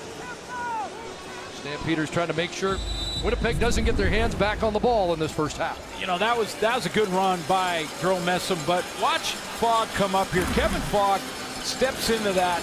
I wanted to show that because Kevin Fogg throws his body in there, and you have to do that to try and get contained on a run play off the edge like that to Jerome Messam. It's not fun. Here it is again. Watch Fogg come in, and he knows he's got to turn that into the pursuit, and he just throws himself in there and tries to get Messam to turn it inside, which he does. Now he's hoping his teammates will come out. That's just getting that contained, creating a pile from the secondary. 72-pound difference between those two. Mitchell over the middle, and does McDaniel make the catch? Let's see. McDaniel thinks he got it. The Bombers say no, and now the official waves it off. Yeah, deep official was waving it off. Field Judge Brian Taylor says incomplete. And you can see it hit the turf. Yep, the ball did hit the turf. He got his hands under it, but the tip spun in his hands and then hit the turf just by his shoulder pad. The way he's been playing, especially against this team, you almost expect Markway McDaniel to make those miracle catches. It looks like everything's supposed to stick to him. 2nd and 10, they take the swing and shovel it inside, and there's Ian Wild to take down Messam at the 34, 4 yards, under a half minute to go. Design of this play is to try and get Ian Wild to bite to the fake, because Bo Levi Mitchell's going to fake it to his right like it's a wide screen, and then he hopes that Wild just overreacts and outruns it and then opens up the running lane for Messam. But Wild wasn't fooled on that one. Bo Levi Mitchell at 199 passing yards in the first half. And a little bit better every game when you look at the yardage totals. Maver with another good boot. Here's McDuffie from his 27-yard line. Again, Malik Harris there to bring him down up around the 40 after a 49-yard punt, and zeros on the clock here in the opening half. Another tough half for the hometown team as Calgary in position to win their 8th consecutive game in Winnipeg. 20-3 at the half. Here's Rod. Thank you. It's hoping for more to cheer about in the second half. 20-3 Calgary headed to the third quarter and to the sidelines. Here's Sarah with Mike O'Shea. Mike, after a half like that, what was your message in there? Mike, after a half like that, what was your message in there? Well, they got to fire all their guns. There's no other choice, right? Go out there, give everything you got, and see where it leads us. I mean, we're not that far off. We had a chance to score on defense. We've dropped a couple balls. He's given us a couple balls to catch. We got to do better on offense, obviously, on first down. So again, they're bringing pressure, and we don't really. We got to make some throws, right? So. Do you continue with Drew Willie? Yes. Thank you. Thanks. Yeah, not necessarily Drew Willie's fault. I mean, the success on first down, the Bombers in that first half were less than 3 yards and 13 first down attempts. 2.5 yards per attempt. That's nowhere near enough. In contrast, the Calgary Stampeders almost 9 yards on first down. That makes it a lot easier for Bo Levi Mitchell to go ahead and convert, move the football. And remember, 14 points for the Calgary Stampeders, off 2 turnovers by the Bombers as well. 19 unanswered points for Calgary to end the first half. We're underway here in the third quarter. Quincy McDuffie Trying to turn the corner, and he gets wrapped up and tossed down by William Longley. So Drew Willie trying to find some traction here in the third quarter. That was the short yardage turnover. Third down, and there was offside. They fell against the Calgary Stampeders. Some pressure causing problems.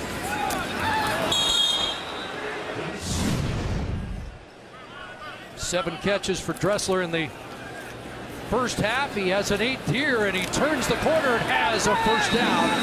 Wrapped up by Joe Burnett, but Weston Dressler's been the lone offensive weapon here with catch number 8. Offensive coordinator Paul Lapalisse obviously went in the locker room and said, okay, those runs between the tackles to Andrew Harris are not working. So it's time to pass on first down sometime, even if it's those swing passes. Start to move the ball, mix it up, maybe run the ball on second down moving forward. That catch, Dressler has gone over 8,000 yards in his career. Willie over the middle and has a completion to Jace Davis, a 7-yard pickup.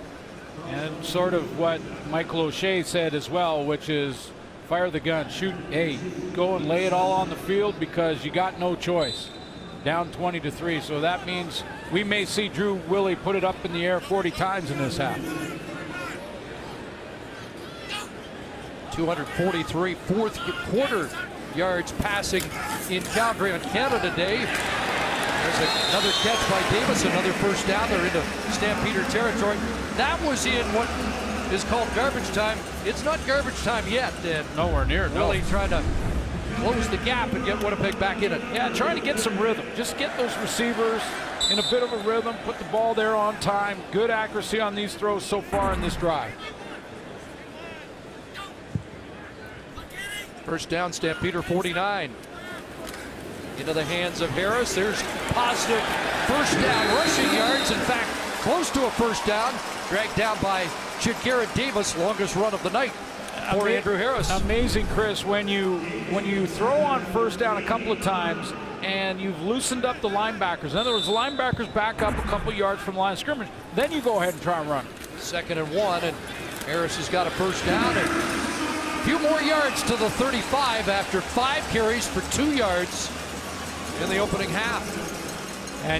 But you know, this is a good veteran secondary that have played together for some time for the Calgary Stampeders. And I've seen them after a couple of easy throws underneath from Willie. They're already starting to get up and become a little more aggressive. Now they're trying to get the play call on this one. Zach Minter checks in at defensive tackle for the Stamps. And back to Harris again. And Minter's got a hold of him and brings him down after a 4-yard pickup down to the Stampeder 30. Fred Bennett just waved to the Calgary bench and said he wanted to get the play calls in a little bit quicker. They were a little late on that one, and there was a bit of a scramble going on from these veterans. And not surprised at all that the 5-year Calgary Stampeder was over there saying, get it straight, guys, let's get lined up. 2nd and 6. Harris with 19 yards rushing on this drive. Willie will screen it to Davis. Cuts back into the middle, and there is Singleton to make the tackle and snuff the drive. Montana State guy playing for Taylor Reed makes a big tackle there on the screen. He had the big forced fumble 2 weeks ago in Ottawa at the goal line to save the game for Calgary. Yeah, just he comes up in that A-gap blitz. He's picked up, but then he reads it. That's just good awareness and understanding that Drew Willie was trying to set up the screen, so he's down there to make the tackle. So it'll be a 42-yard attempt for Medlock.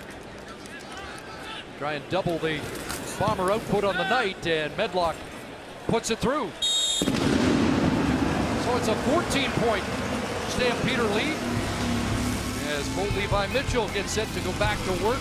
18 of 25, 199 in the opening half here in Winnipeg. Get you right onto the field with CFL 30. Big game today. Division opponent. Hey, a little rain, but that ain't gonna stop nothing. Tune in, get your popcorn ready. Come on, man. Yeah, see what the ball.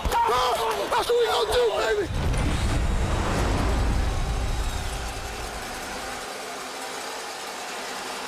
Calgary takes over at the 35 after the 8-play, 42-yard drive and a field goal by Medlock.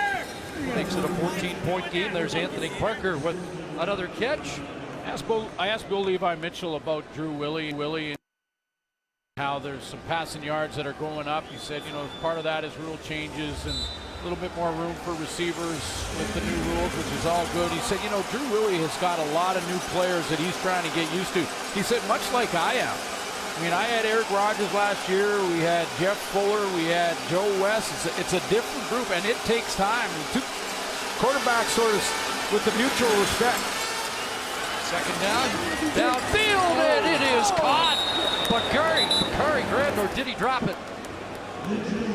Thought he made the catch in traffic, and there is a flag back in the Calgary backfield. Julian Posey was right there, and he didn't come up with the play, either playing the ball or the hit. I'm just going to see if Bakari Calgary, Grant. number 65.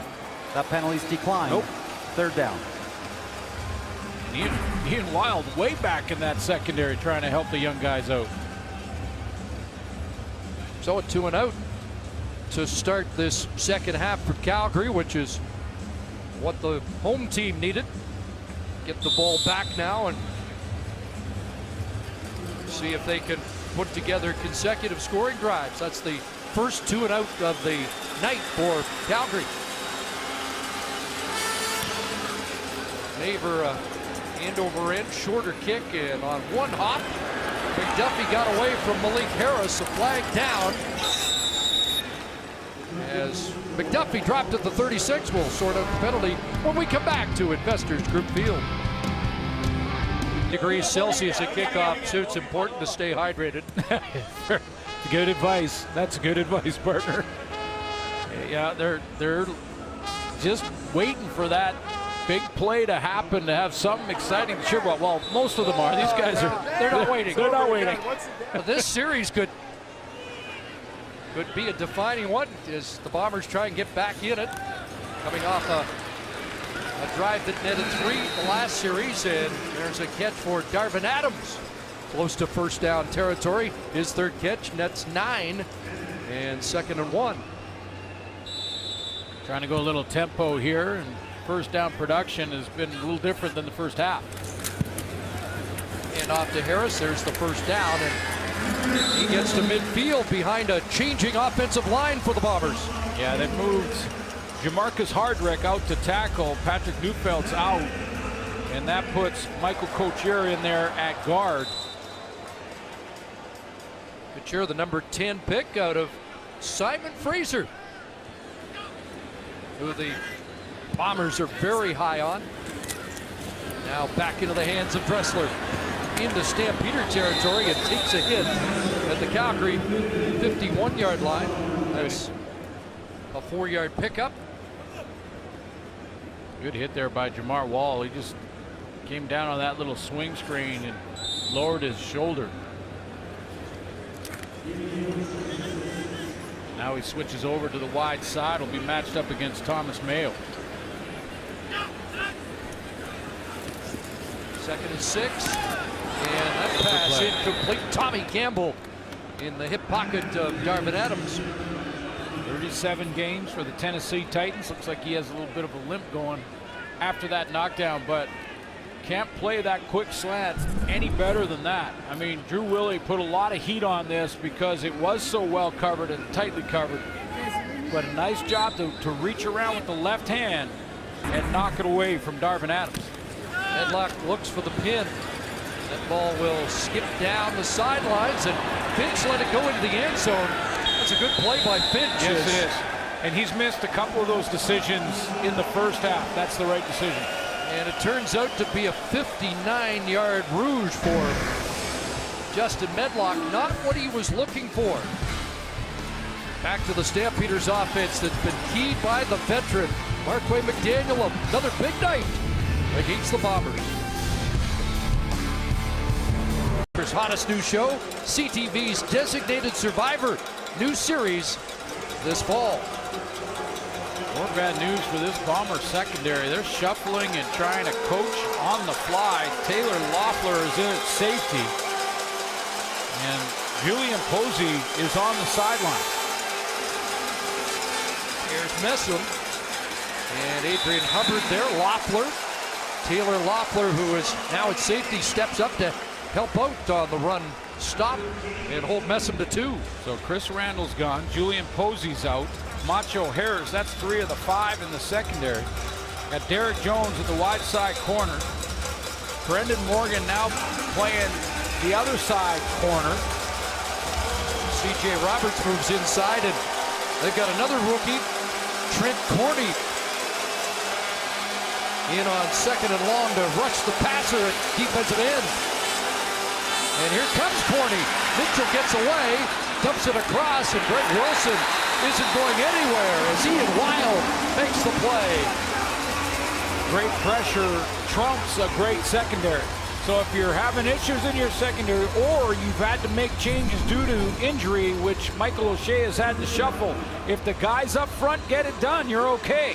4-man pressure because they're trying to drop everybody to get as much help as they can, but that was enough pressure to force Bo Levi Mitchell to drop it underneath to Greg Wilson.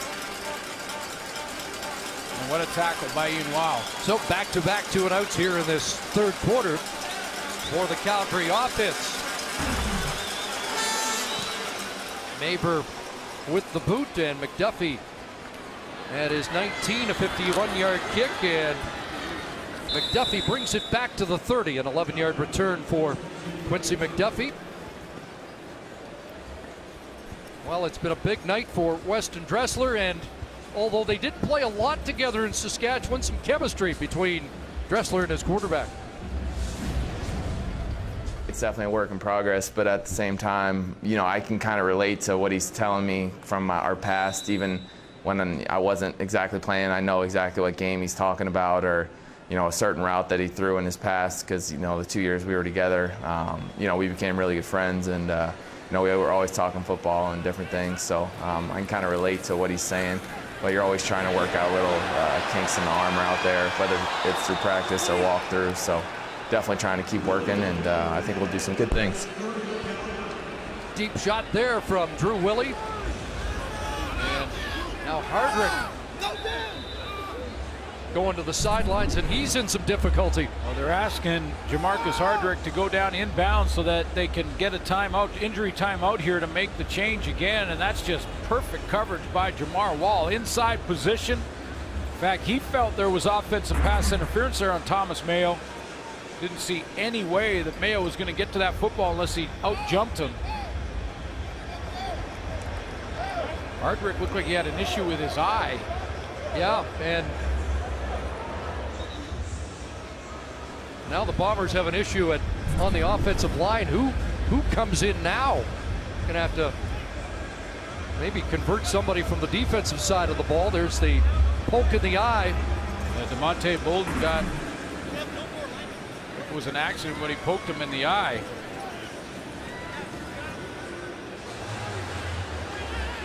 So we got Jake Thomas, defensive tackle, the fifth-year man from Acadia that has to put the offensive line jersey on. Quinn Smith knows about that.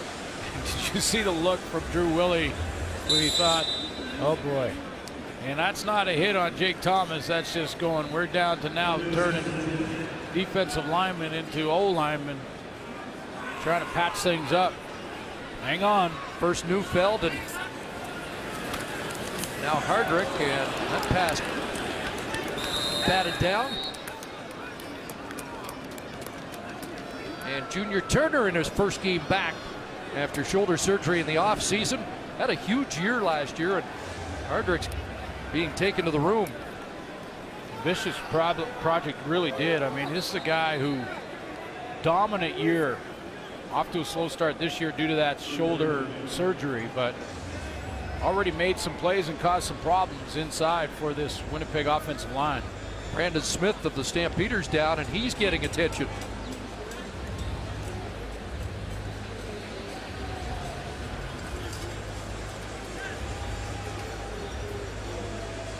Well, we expected these conditions. You'd have some attrition in terms of injuries tonight. The Hardrick one obviously not related to that. Yeah, nights like this, it's cramps. It's, you know, making sure you get enough fluids, and well, we've seen some guys drop tonight. I mean, Michael O'Shea lost 3 out of 5 in his back end and defense in the defensive secondary. And now 2 offensive linemen tonight as well. Got a hand injury for Smith as Brandon he Smith heads off. working out that left hand, yeah. 2 and out for the Bombers. And Medlock to punt.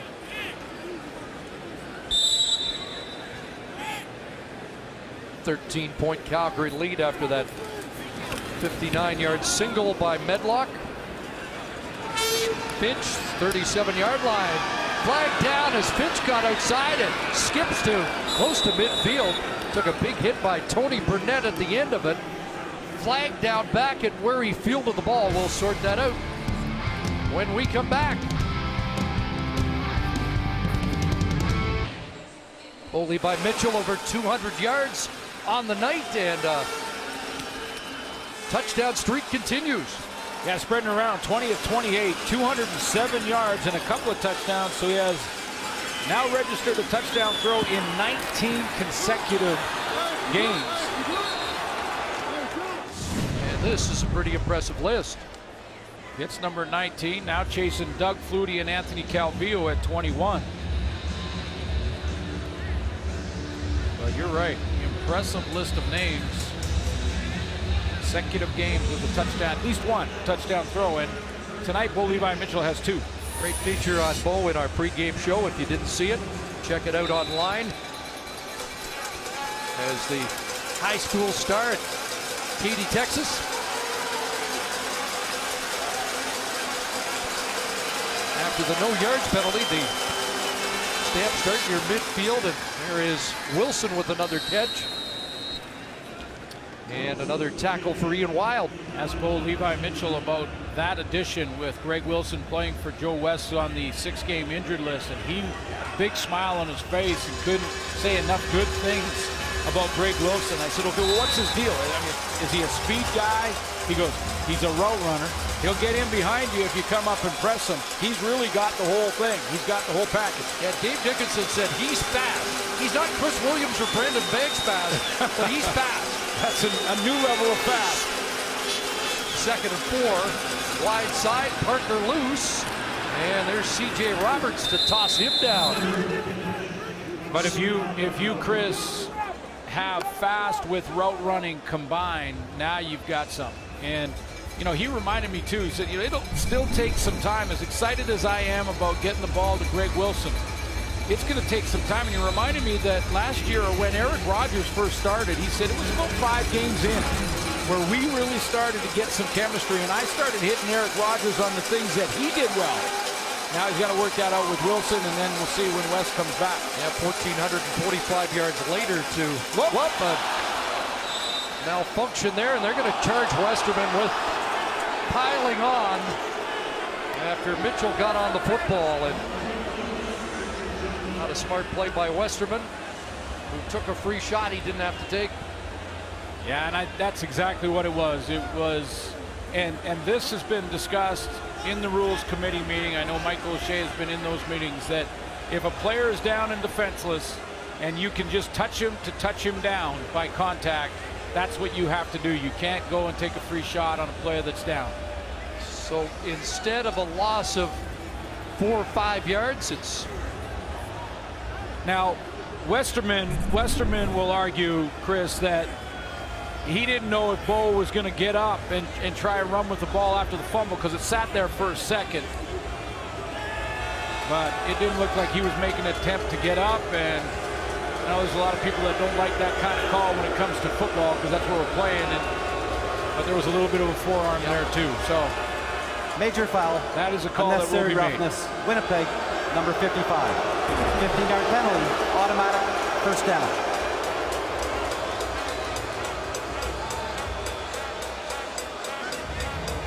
That kind of night here in Winnipeg. Almost looked like the officials there saying to Westman, we really have to call it. It's just, you can't hit or take a free shot on a defensive player. Charlie Power in the game, lined up as a receiver, and it's Messam off the left side, and not much there. Ian Wild in the midst of it again with Adrian Hubbard. Loss of a yard. You know, Dave Dickinson, I'm sure there's Calgary fans saying, hey, they've got a makeshift secondary back there. Why don't you just start slinging it deep? But I think this is exactly what Dave Dickinson wants to do. Keep his game plan rolling. He's got the lead. He wants to grind down the clock as he's moving the ball into scoring position. I mean, you keep playing your game plan, even though there are times now on second down, you could go ahead and take a shot at the makeshift secondary. But stay with the game plan. 2nd and 11. 3-man rush.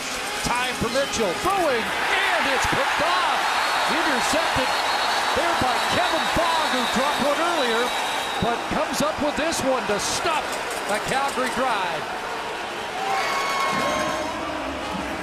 First CFL interception for a guy that we are noticing a lot here in Winnipeg. Yeah, this is a player that continues to make plays. He started out making plays in the run game, and this is just trying to get down the sideline.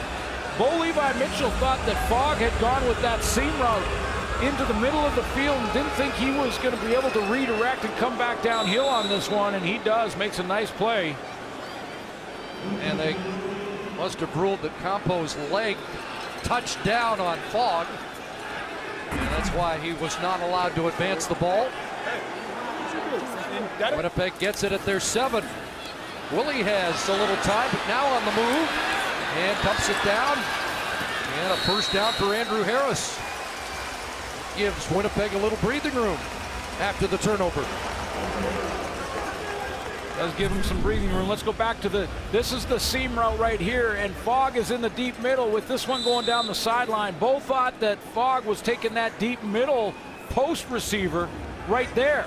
He doesn't. He comes off it and cuts underneath for a nice pick.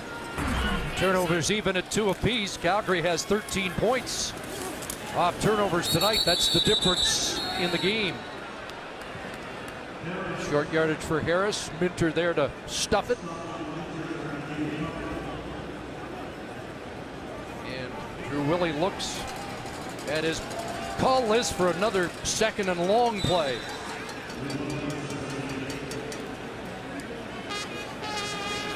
Dressler into the short side of the field here. 3-man Calgary front. Now they show a 4th. And it's Harris out of the backfield. Can he break a tackle? No. Fred Bennett there to contain him and stop the Bombers. Boy, he had Drew Willie. It looked like this play was designed to go to Weston Dressler the whole way. There's Dressler right here, and he's going to sneak out this way and has a lot of running room, at least first down territory. But Willie goes to the wide side of the field. If you stop it here, Dressler. Play was designed to go to him, and Willie went to the wide field. 3rd and 4. Medlock boots it away. Finch at his 42-yard line, and that's great cover. That's Loeffler. Young kids making an impression. The number 19 pick out of UBC, who's getting some time in the starting defense here in the 2nd half. Well, and this is what you need. I mean, sometimes you can get that momentum shift on your teams. Kevin Fogg with the interception. They can't get the ball out of the hole there in their own end offensively, but Loeffler at least gives a little injection of enthusiasm to that defense. And now he's going to go play on defense at safety. That makeshift group. At least 3 in the secondary didn't start the game. And it's Messam gets stacked up, and we have a flag on the play. Well, that's good Calgary defense, though, to just have the sudden change, even if it's deep in Winnipeg end of the field, and have that sudden change on the interception, and then just get their 2 and out and get the ball right back to their quarterback, Bo Levi Offside. Mitchell. Winnipeg number 94. 5-yard penalty. Repeat. First down. That's Euclid Cummings offside.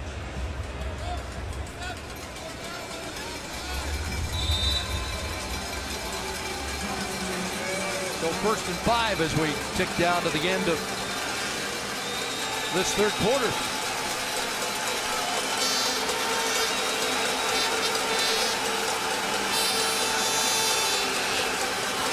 him again, and Cummings waiting for him. Brings him down maybe a yard. Second, and looks like they're going to mark it back at the line of scrimmage, so no gain for Messam. Second down and 5. This Winnipeg secondary, right now the Bombers and Richie All are getting all their run defense and pass rush from just their 4 D linemen. There is no stunts, no blitzes.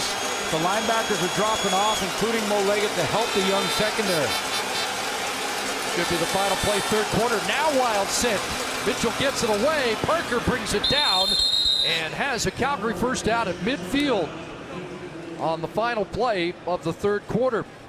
So through 45 minutes, Stampeders with the lead did not score points in the third quarter. Back at it. But controlling the game going to the fourth with a 13-point lead.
I'll be given the old.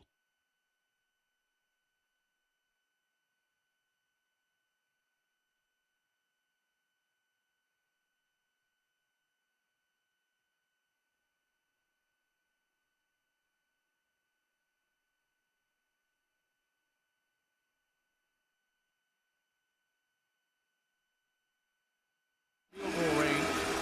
Bass doesn't get credit for the hit, but he made an impact nonetheless.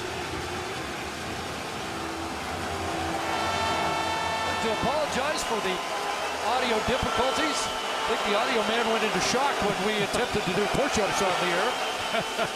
But all the bugs have been worked out. We're back. And here's Mitchell scrambling out of the pocket, throwing, and misses. Campo with the attempt, and kick team has to come on for Calgary. You know, this makeshift defense for the Bombers is giving Levi Mitchell some trouble. I mean, they're playing almost an umbrella blanket back there with 6, sometimes intermediate 15 to 20 yard zone. And it's so unconventional. I think Bo Levi Mitchell's saying, wait a minute, I haven't seen anything like this. Yeah, over 200 first half, 6 for 10 in this second half. 46 yards of passing offense for the Stampeders. Neighbor to boot, looking for a pin. Corney was in there and nearly blocked it, and McDuffie, momentum takes him out around the 10-yard line. So a 43-yard punt by Rob Maver, who thought he got bumped at the end of it. 20-7 Calgary on Thursday Night Football. Brought to you by GMC. We are professional grade.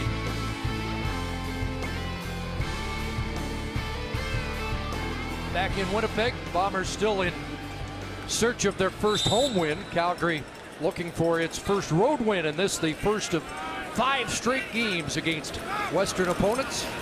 Willie to the wide side and loose over there. Darvin Adams makes the first man miss and gives the offense a little space up at the 29. And Darvin Adams, we haven't talked about a lot. A couple of games ago, he was the go-to guy for Drew Willie in the first 2 weeks of the season, and then he's sort of disappeared in the offense a little bit. That's a way to get him back involved, move him closer from that wide side spot in the bunch formation. 19 yards for Adams, first down. 5 receivers set. Willie gonna air it. He's got Adams, and Adams brings it down. Had a step back to Darvin Adams over Tommy Campbell. Deep ball accuracy looks like it's back for Drew Willie all of a sudden. He just put that one out and over the top to Adams. Nothing fancy about the route, but the throw up and over the top into the bucket. Can't cover it much better than Tommy Campbell. He closes and gets there when the ball arrives, but what a throw. 45, biggest play of the night, the pump, and now Willie checks down to Andrew Harris, who's got a block. And Harris lost the football, but the whistle sounds as he's down at the 29. So a gain of close to 7 for Harris. And the Bombers a touchdown away from making this very interesting. I was going to say, you almost, if you're Michael O'Shea, you'd be tempted here to play 3-down football in this part of the field and try and grab that momentum. Little pedal to the metal to see if that'll help ignite your team. 2nd and 3. Short drop, quick hitter, and it's batted down. Great play, Jamar Wall on Dressler. I know he's got to be tempted.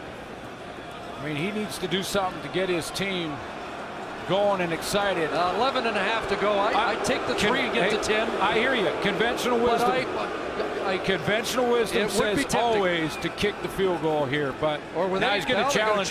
He's going to challenge PI, and we've seen a few of these in the challenges to. I'll call them I'll challenge, but I'll hope for the result here. I'm hoping to challenge. I'm hoping there's a penalty here. And is he buying time? Winnipeg is challenging that there was defensive pass interference on the previous play. We'll review the play. To consider 3rd and 3 a little bit longer. Hey, that was a tremendous knockdown by Jamar Wall over the top of that route. I mean, he didn't even grab from behind. There's sometimes the DB will ride the other hand, not the right hand for Wall, but the left one, and maybe twist the receiver, maybe grab his jersey. I didn't see any of that from Jamar Wall. Stepped around him and got the knockdown. That's good defense. That was a hope challenge. We haven't had a lot of challenges tonight, Suits, but we were talking before the game about challenges should be for the clear-cut mistakes that should be corrected, but there's a great contested play, and in fact, perfect defense by Jamar Wall. It looked like it to me. We'll see what they rule. Now, I hear you on this one too, though. O'Shea may have been looking. He can challenge that play. It is a challengeable. And Drew Willie's going back on the field. Are they anticipating After review, a challenge win? The ruling on the field is confirmed. Yep. Incomplete pass. But it bought him some time. Although Willie is now turned back, so I guess he thought they were going to win the challenge. There's the challenges and how the coaches have fared this year. O'Shea with 5 wins now, 5 for 8 as of tonight. But that was the 40th challenge in 4 weeks. Well, 4 weeks and 3 quarters. So from 37 out, trying to make it a 10-point lead, and it is 20-10. Calgary. Bombers chipping away slowly. Now they got to find a way to stop Jerome Messam, Bo Levi Mitchell, and this Calgary offense again here in the fourth quarter. Underway Tuesday. Coverage begins 7 Eastern, 4 Pacific across the TSN Network. Canadian Triple Crown broadcast brought to you by OLG and Ontario Racing. This stadium has a lot of good features, great atmosphere. One of my favorite. What are your favorites? One of my favorite spots is that Rum Hut. Pretty good view from the Rum Hut. Yeah, great view there. Here's Messam trying to head north and churns to the 41 and has 6. He and Wild there to don't bring him down. Very different half for this Calgary offense. Got off to a good start, good first half. Bo was over 200 yards passing, couple touchdowns. Second half with a real makeshift defense here. Backups all across the board. They're hanging in there so far for the Bombers. 10 carries, 54 for Messam. Do they go back to big number 33?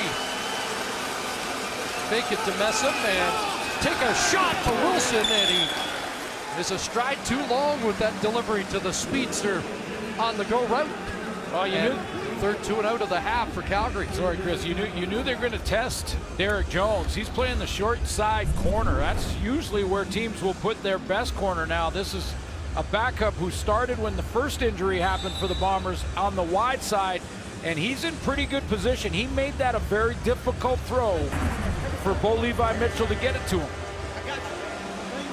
Makari Grant's trying to remind him that he's available if he needs him. Derek Jones' dad didn't get beat very much on one of those. The former star corner of the dynasty team in Edmonton. 54-yard Maber punt. McDuffie runs into his own man, and that stalls the return around the 25. Weston Dressler's been the biggest weapon in the Bomber arsenal this evening. Well, they're moving it around to him, and they moved him inside to play Ryan Smith's spot. And that is a spot more featured in this offense. So not a real big surprise that Dressler's been more involved, but he looks like the Dressler of old running those routes.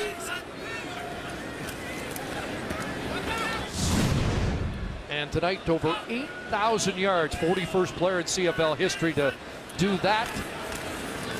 Willie's pass is intercepted. Joe Burnett with the pick. 6 Calgary.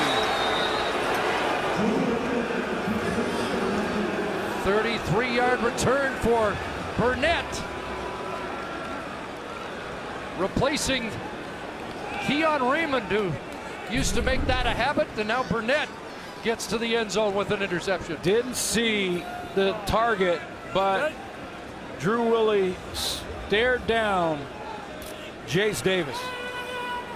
Here we go. And Joe Burnett just followed his eyes, followed his look, and slid right underneath that. Let's go. So more points off turnovers for the Stampeders. If the convert's good, it will be 20 points off the turnovers of the Bombers tonight. And a few more Bomber fans heading to the Rum Hut. Paredes misses another convert, so it's 19 points off turnovers. And the lead is now 26-10. Big play Calgary defense trying to thwart a Bomber comeback. It is presented by The Brick, saving you more. I think Joe Burnett saw halftime in my GMC Precision Playbook. You drew this one up, didn't you? I think he watched that one. CFL, baby. I miss you, baby. Can't wait till my baby girl come. September 13th. Jada. Oh, shout out. Right in the camera. High drive boot to McDuffie. A little wall here on the side. Now cuts it back. Reverses field. And is up around the 45. And out runs the angle there. That gives the fans something to cheer about. flag at the end of a 56-yard return for Quincy McDuffie. And did somebody on that Calgary cover team run out of bounds and come back to make the tackle? This is a precision playbook. We'll just show it to you quickly. Joe Burnett showing like he's going to blitz. That's the disguise, and then dropping underneath that throw. Disguise can be such an effective tactic defensively. Fools the quarterback. There's your interception. Illegal by Joe participation. Calgary, number 42. 10-yard penalty. First down, Winnipeg. So Deron Mayo did come back into the field of play after stepping out, so that improves the field position, but Drew Willie can't take advantage of it. He now is a spectator, and Matt Nichols is in for Winnipeg. The numbers for last year, Mike O'Shea said it was possible he'd go to Nichols, but it was going to be a last resort. Nichols out of the gate gunning with a completion to Adams. Well, let's quickly show you the replay of that Quincy McDuffie return. He wants to go wall right and then cuts it all the way back across the field, makes the guy miss on the sideline, has given Matt Nichols some very good field position. We'll go ahead and start his first series. Longest kick return of the season for McDuffie and the Bombers. Here's Nichols, pressure on from Charleston Hughes, and drop. Micah Johnson has the sack. Assist by the coverage there, because it looked like initially Matt Nichols had some time to throw. There was some pressure coming from Deron Mayo. Yeah, there is a flag. Legal contact on a receiver. Calgary, number 25. 10-yard penalty. First down, Winnipeg. And it's Tommy Campbell. I was going to say that was pretty tight coverage, because he was looking to go to Darvin Adams. And I didn't see live whether or not there was contact. That's allowed, but that one isn't. The grab of the jersey well past the 5-yard zone. Bombers into the red zone for the first time tonight.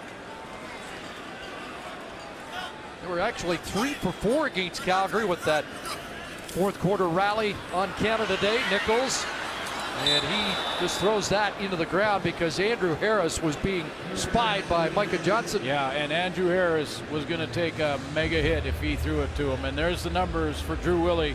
23 of 33, 234. And they're going to give Matt Nichols a shot after that interception. Matt Nichols started warming up immediately.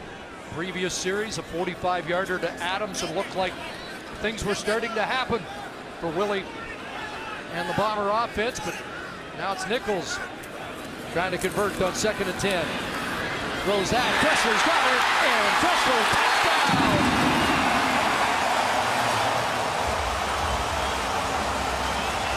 10th catch of the night for Weston Dressler, and it's an 18-yard Bomber touchdown. Gonna go for 2 here as well. Matt Nichols, eyes downfield. Looked like he looked off the coverage from Deron Mayo by looking into the middle at Andrew Harris, and then threw it just outside the zone over from Harris to get it to Weston Dressler. O'Shea's going to go for 2. Mike O'Shea keeps the offense out. 1 for 1, 2-point convert, successful here. And this would be a 1-possession game. Trying to make it an 8-point Stampeder lead. Time, open man, it's 2, and guess who? Of course, it's Dressler.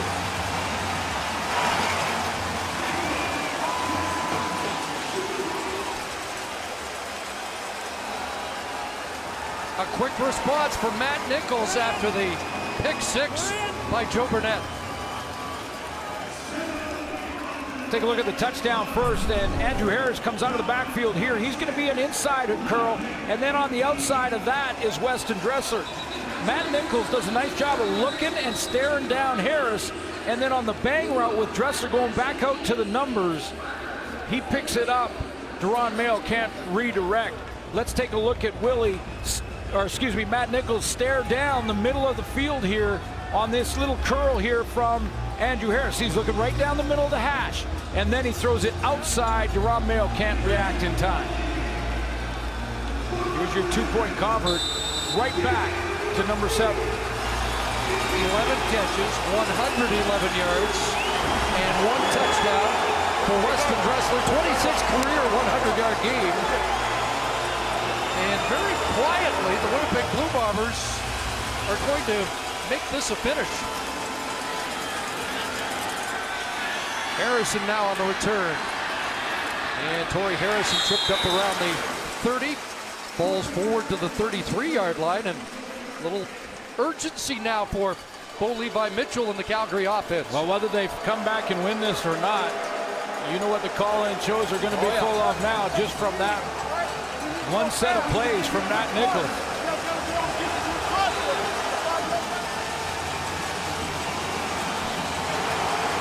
Now can Bo Levi Mitchell take that momentum and grab it right back here with 2 or 3 first downs. Stampeders missed a couple of converts that have helped Winnipeg keep this one in range tonight. See what Mitchell can do. Crosser, McDaniel, and why not? But a good play by Fogg to bring him down at the 40. Bo Levi Mitchell's played in some big games. I mean, you go back to Katy, Texas. You mentioned that feature before the game in our pregame show. You got to check that out on tsn.ca. But he's played under the Friday night lights. He's used to this pressure. He's used to this crowd noise. Let's see if he converts here. McDaniel, 7 catches, 81 yards, 2nd and 2. Messam time, and Ian Wiles slowed him up. But Messam crashed forward. Second effort. Big play by Jerome Messam to move the chains. Well, let's wait. They want to get a measurement or a better look. Ian Wiles, Chris, you mentioned it. He came out of a cannon to make first contact on Jerome Messam. I mean, he just shoots the hole and just can't wrap up those big legs. A second effort from 33. What a football play. All around. Well, they're a chain link short. Short yardage has not been a problem for Dave Dickinson's crew. They were 9 of 10 coming in. Andrew Buckley checks in. Has been for some teams, has not been for Calgary. Pierre Lambert, the returning center, has to execute the snap properly. To the young Canadian out of the University of Calgary. And not much there, was there? Didn't need much, but did he get back to the line of scrimmage? He got pushed back, but the mark is going to be in the forward progress. Trent Corney at the bottom of that pile. They're going to have to bring the chains out, I think. That's exactly what they're doing now. It's not going to be by much. But it looked like when he put down his foot for the forward progress, it's like about a football length there. About the length of the football. Just. Off the left side, Pierre Lavertu. Bergman, good push. Now he gets pushed back after the fact. Khalil Bass drives him back. If it's 3rd and 1, they don't make it, but it was third and an inch or 2.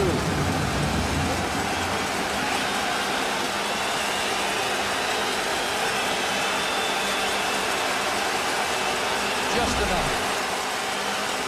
Mitchell back in. Over the middle. Ball is caught. And Kevin Fogg on the scene to wrap up Bakari Grant. And the last time that Mitchell went to the sideline, Bakari Grant went over to him to talk to him. And it looked to me like Grant was just reminding his quarterback, hey, on this weak side of the field, I've got some room. Went to him there. See if he goes back. Now 2nd and short. It might be Messam time. 4 catch for Grant. 6 different receivers for Mitchell tonight. Defensively, when you think you're anticipating a run from Jerome Messam from the backfield, Richie Hall could send a run blitz. Calgary. Stampeders use a timeout here to make sure they get the right play call. And maybe just take the clock down a little further.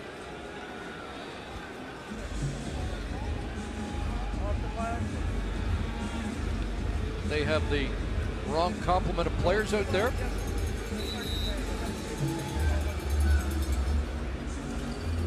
Well, the book would tell you to go ahead and run the ball here. You got a running back that weighs 265. You give it to him on second and a yard to go. Get a new set of downs. If I'm the Winnipeg Blue Bombers here, I'm run blitzing, try and catch him in the backfield, and don't let him get started. Do the Stamps have anything more exotic in mind with what could be a free down? No, it's Messam, and that's all they need. First down to the Bomber 51.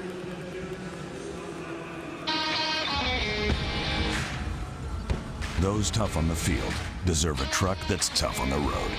The 2016 GMC Sierra. 6-yard pickup from Messam. Can't stop Messam for a yard when he's got a 5-yard run. You got to get him before he gets started, and the Bombers couldn't penetrate enough to do that. 12 for 62 now on the night for big number 33. Into Bomber territory. And they'll swing it out to Messam. He gets away. And Ian Wild just tripped him up. It's a first down, but Messam might have had more if Wild didn't get him on the ankle. So if you're wondering how a young quarterback in basically start number 38, who's got a 29-7-1 record coming in, has been a Grey Cup MVP. When games get under pressure, when games get on the line, when the other team has made something happen and it made it a one-possession game, he calms the crowd, takes them out of it, gets some first downs, moving the chains. Messam to the sidelines. Torrey Harrison stays in, blocking, pressure from Leggett. Ball for Bakari Grant, and he stretches out and makes the catch. What a terrific catch from the former Ticat. And the Stampeders are first and goal after a 33-yard catch. That's the receiver side of that conversation that he had with Bo Levi Mitchell. When you're a receiver and you get your quarterback's attention and you remind him that you've got some space and open, boy, you better make the catch if he throws it to him. What a great one by Bakari Grant. Bo goes over 300, and we hit the 3-minute warning. Calgary with the lead and threatening to add. As the Red Blacks go head-to-head with the Rough Riders tomorrow at Mosaic. Mitchell Gale gets the start. Action begins 8:30 Eastern, 5:30 Pacific across the TSN network. A couple of great receivers there. Actually, there'll be more than a couple of great receivers in that game.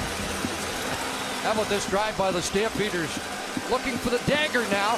4 receivers to the wide or that side, and Messam is taken down. Khalil Bass says enough of 33.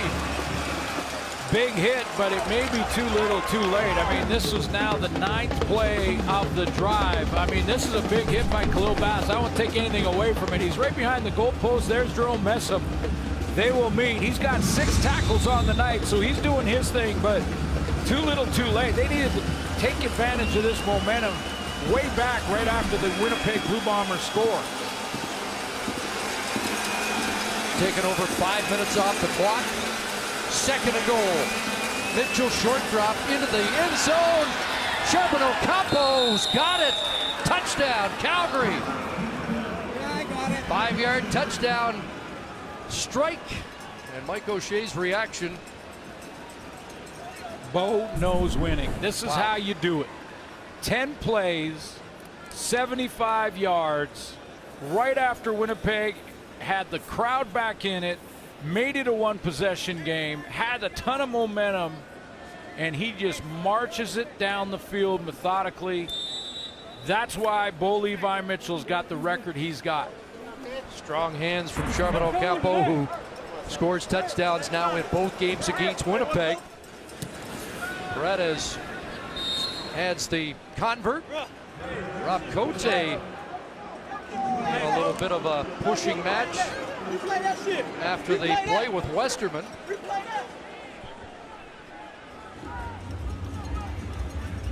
But that has just extended the Calgary lead and may have put it out of reach. Little change motion here as they're just trying to get Greg Wilson inside and get Simone Charbonneau Campo up over the top. Great catch and concentration using his hands, not allowing it to get to his shoulder pads. But what a drive for Bo Levi Mitchell. First catch of the night for Charbonneau Campo. 7 different receivers for Bo Levi Mitchell. And that was against a starting corner, not one of the backups in C.J. Roberts. 9 plays, 77 yards, and just under 5 minutes taken off the clock. Their best drive of the second half. See Mitchell there, just take a look at the clock saying, yeah, might have some work to do yet. Another big McDuffie return on the Winnipeg side. That ball sits on the carpet for a while before it's picked up and brought back to the 30-yard line. The second time his own player is Pascal Lochard and Derek Jones colliding. Well, Matt Nichols may not have enough time to salvage the game, but he has some time to make a case for who starts next. He's created the conversation, whether Michael O'Shea will like it or not, by that one series alone.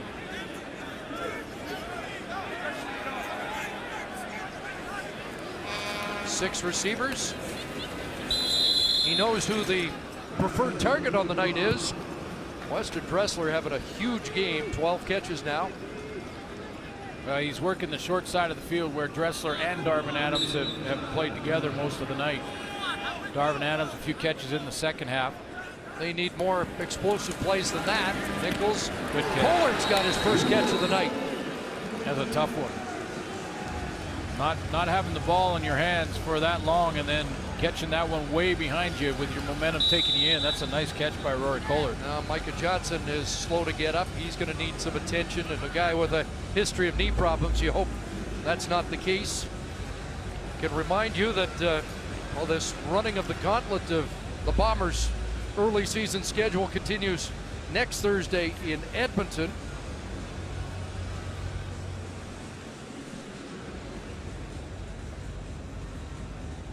Time now for the Nissan Titan Player of the Game, brought to you by the Nissan Titan, official vehicle of the Canadian Football League. These two teams played each other in Game 2, and Marquay McDaniel was the leading receiver for the Stampeders. They come back and play again, and they tried different looks, different players on it.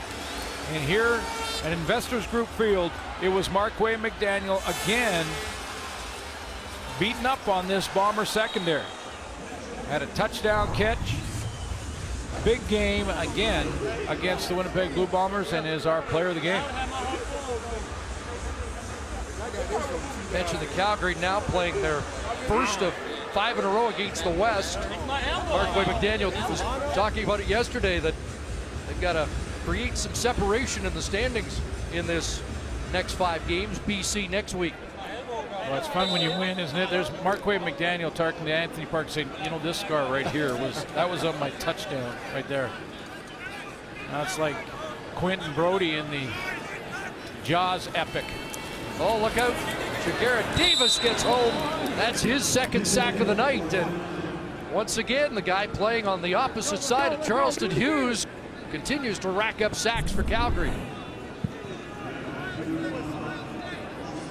And we haven't talked a lot about this D-line, but Junior Turner's played a very good game, and Jagarrett Davis as well. That's Couture out at right tackle now. And there's Jason Davis getting away. And it will bring up 3rd down and 6-7, and the offense has to stay out. So, Coach Cuthbert, are you going to 15 when the Winnipeg Blue Bombers travel to Edmonton? Or are you staying with Drew Willie? Former Eskimo, does that make any difference? Nichols just enhanced his case, hasn't he? Darvin Adams. And Adams over 100. The strength of that on that 45-yarder from the starting quarterback. I don't think that decision's going to be made tonight, and it probably won't be made for a day or two. But here's Nichols airing it out, and that pass incomplete. Come on, they wanted Mayo. I can hear the Calgary bench here yelling at the Calgary secondary saying, don't take any plays off, finish the game. Matt Nichols rolling out a little bit half roll to his right, trying to get it outside there to Mayo. Yeah, they didn't like the way they finished the game on Canada Day, despite winning handily. Gave up a lot of fourth quarter yardage. Nichols throws here. He's got Mayo. Flag down. Mayo breaks a tackle and would have a first down. Wrestled down by Tommy Campbell. They're going to call offensive interference. Mayo pushed off.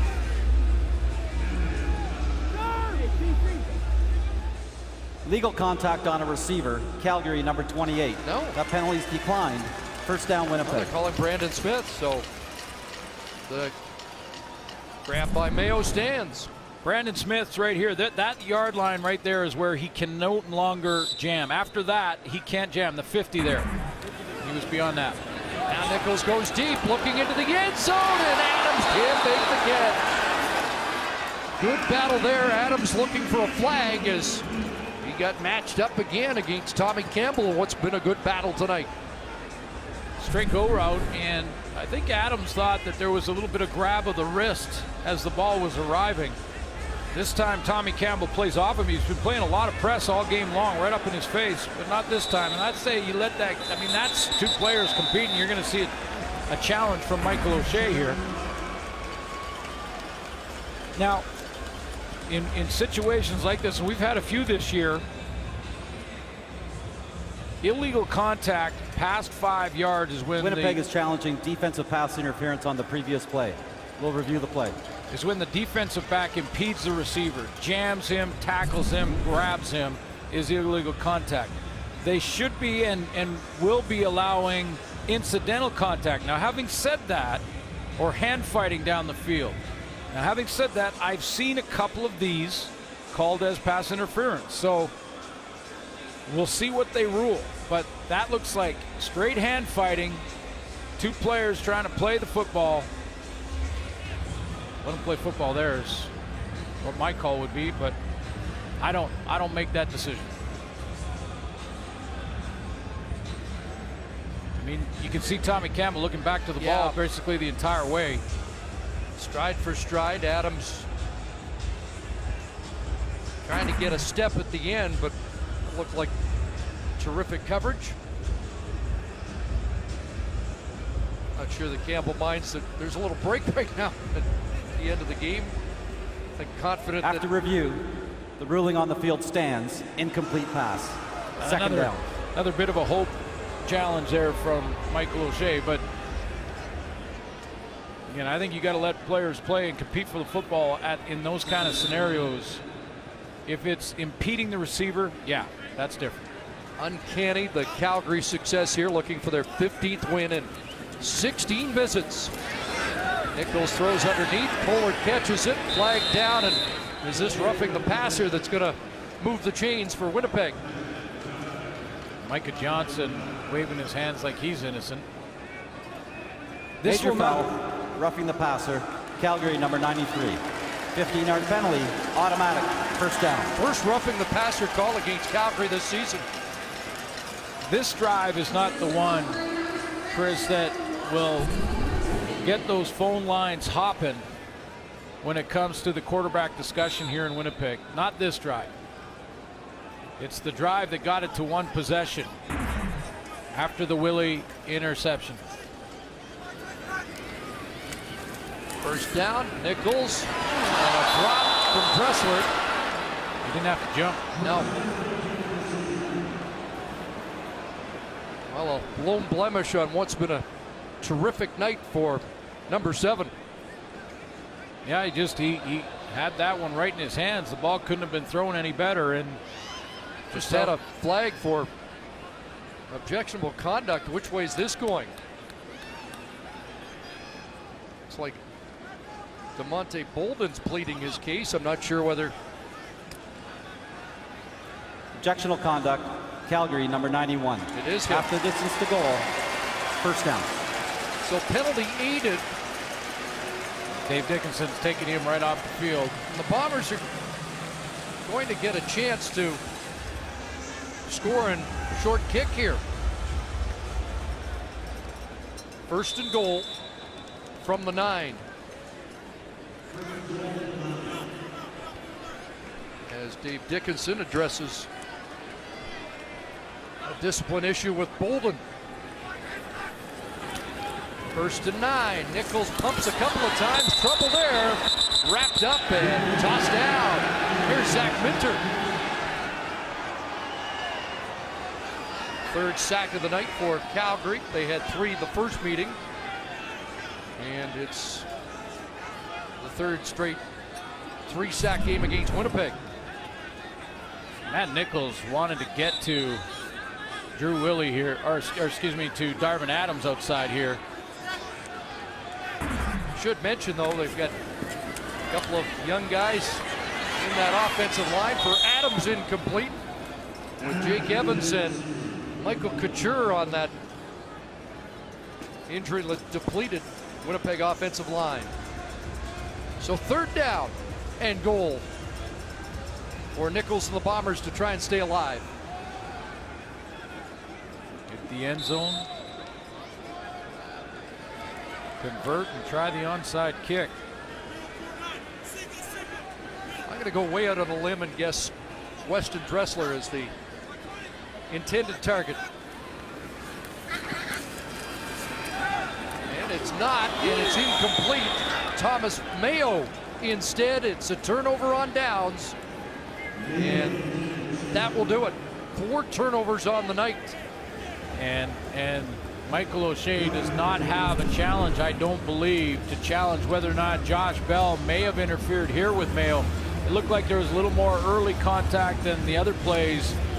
And only 1 challenge in the final 3 minutes. That's right. 19 points off the turnovers tonight.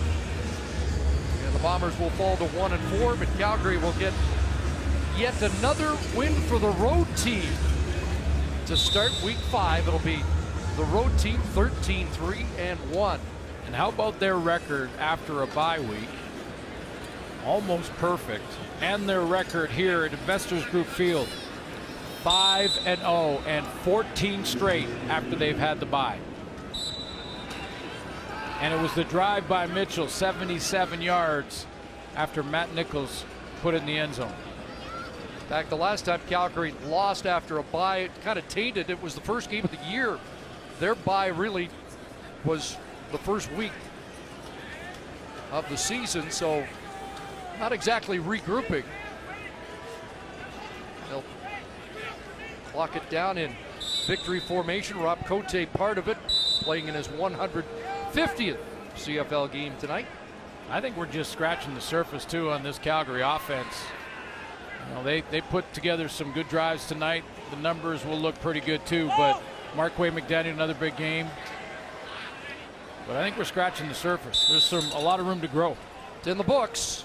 Mitchell with the final knee and over 300 on the night as Dave Dickinson wins his first on the road, and Calgary goes to 2-1-1. And the Bombers' woes continue. And up next, a road game in Edmonton. Hard-fought night on a hot evening in Winnipeg. And the road trend continues. Stampeders with the victory. So long from Investors Group Field. Sports Center now.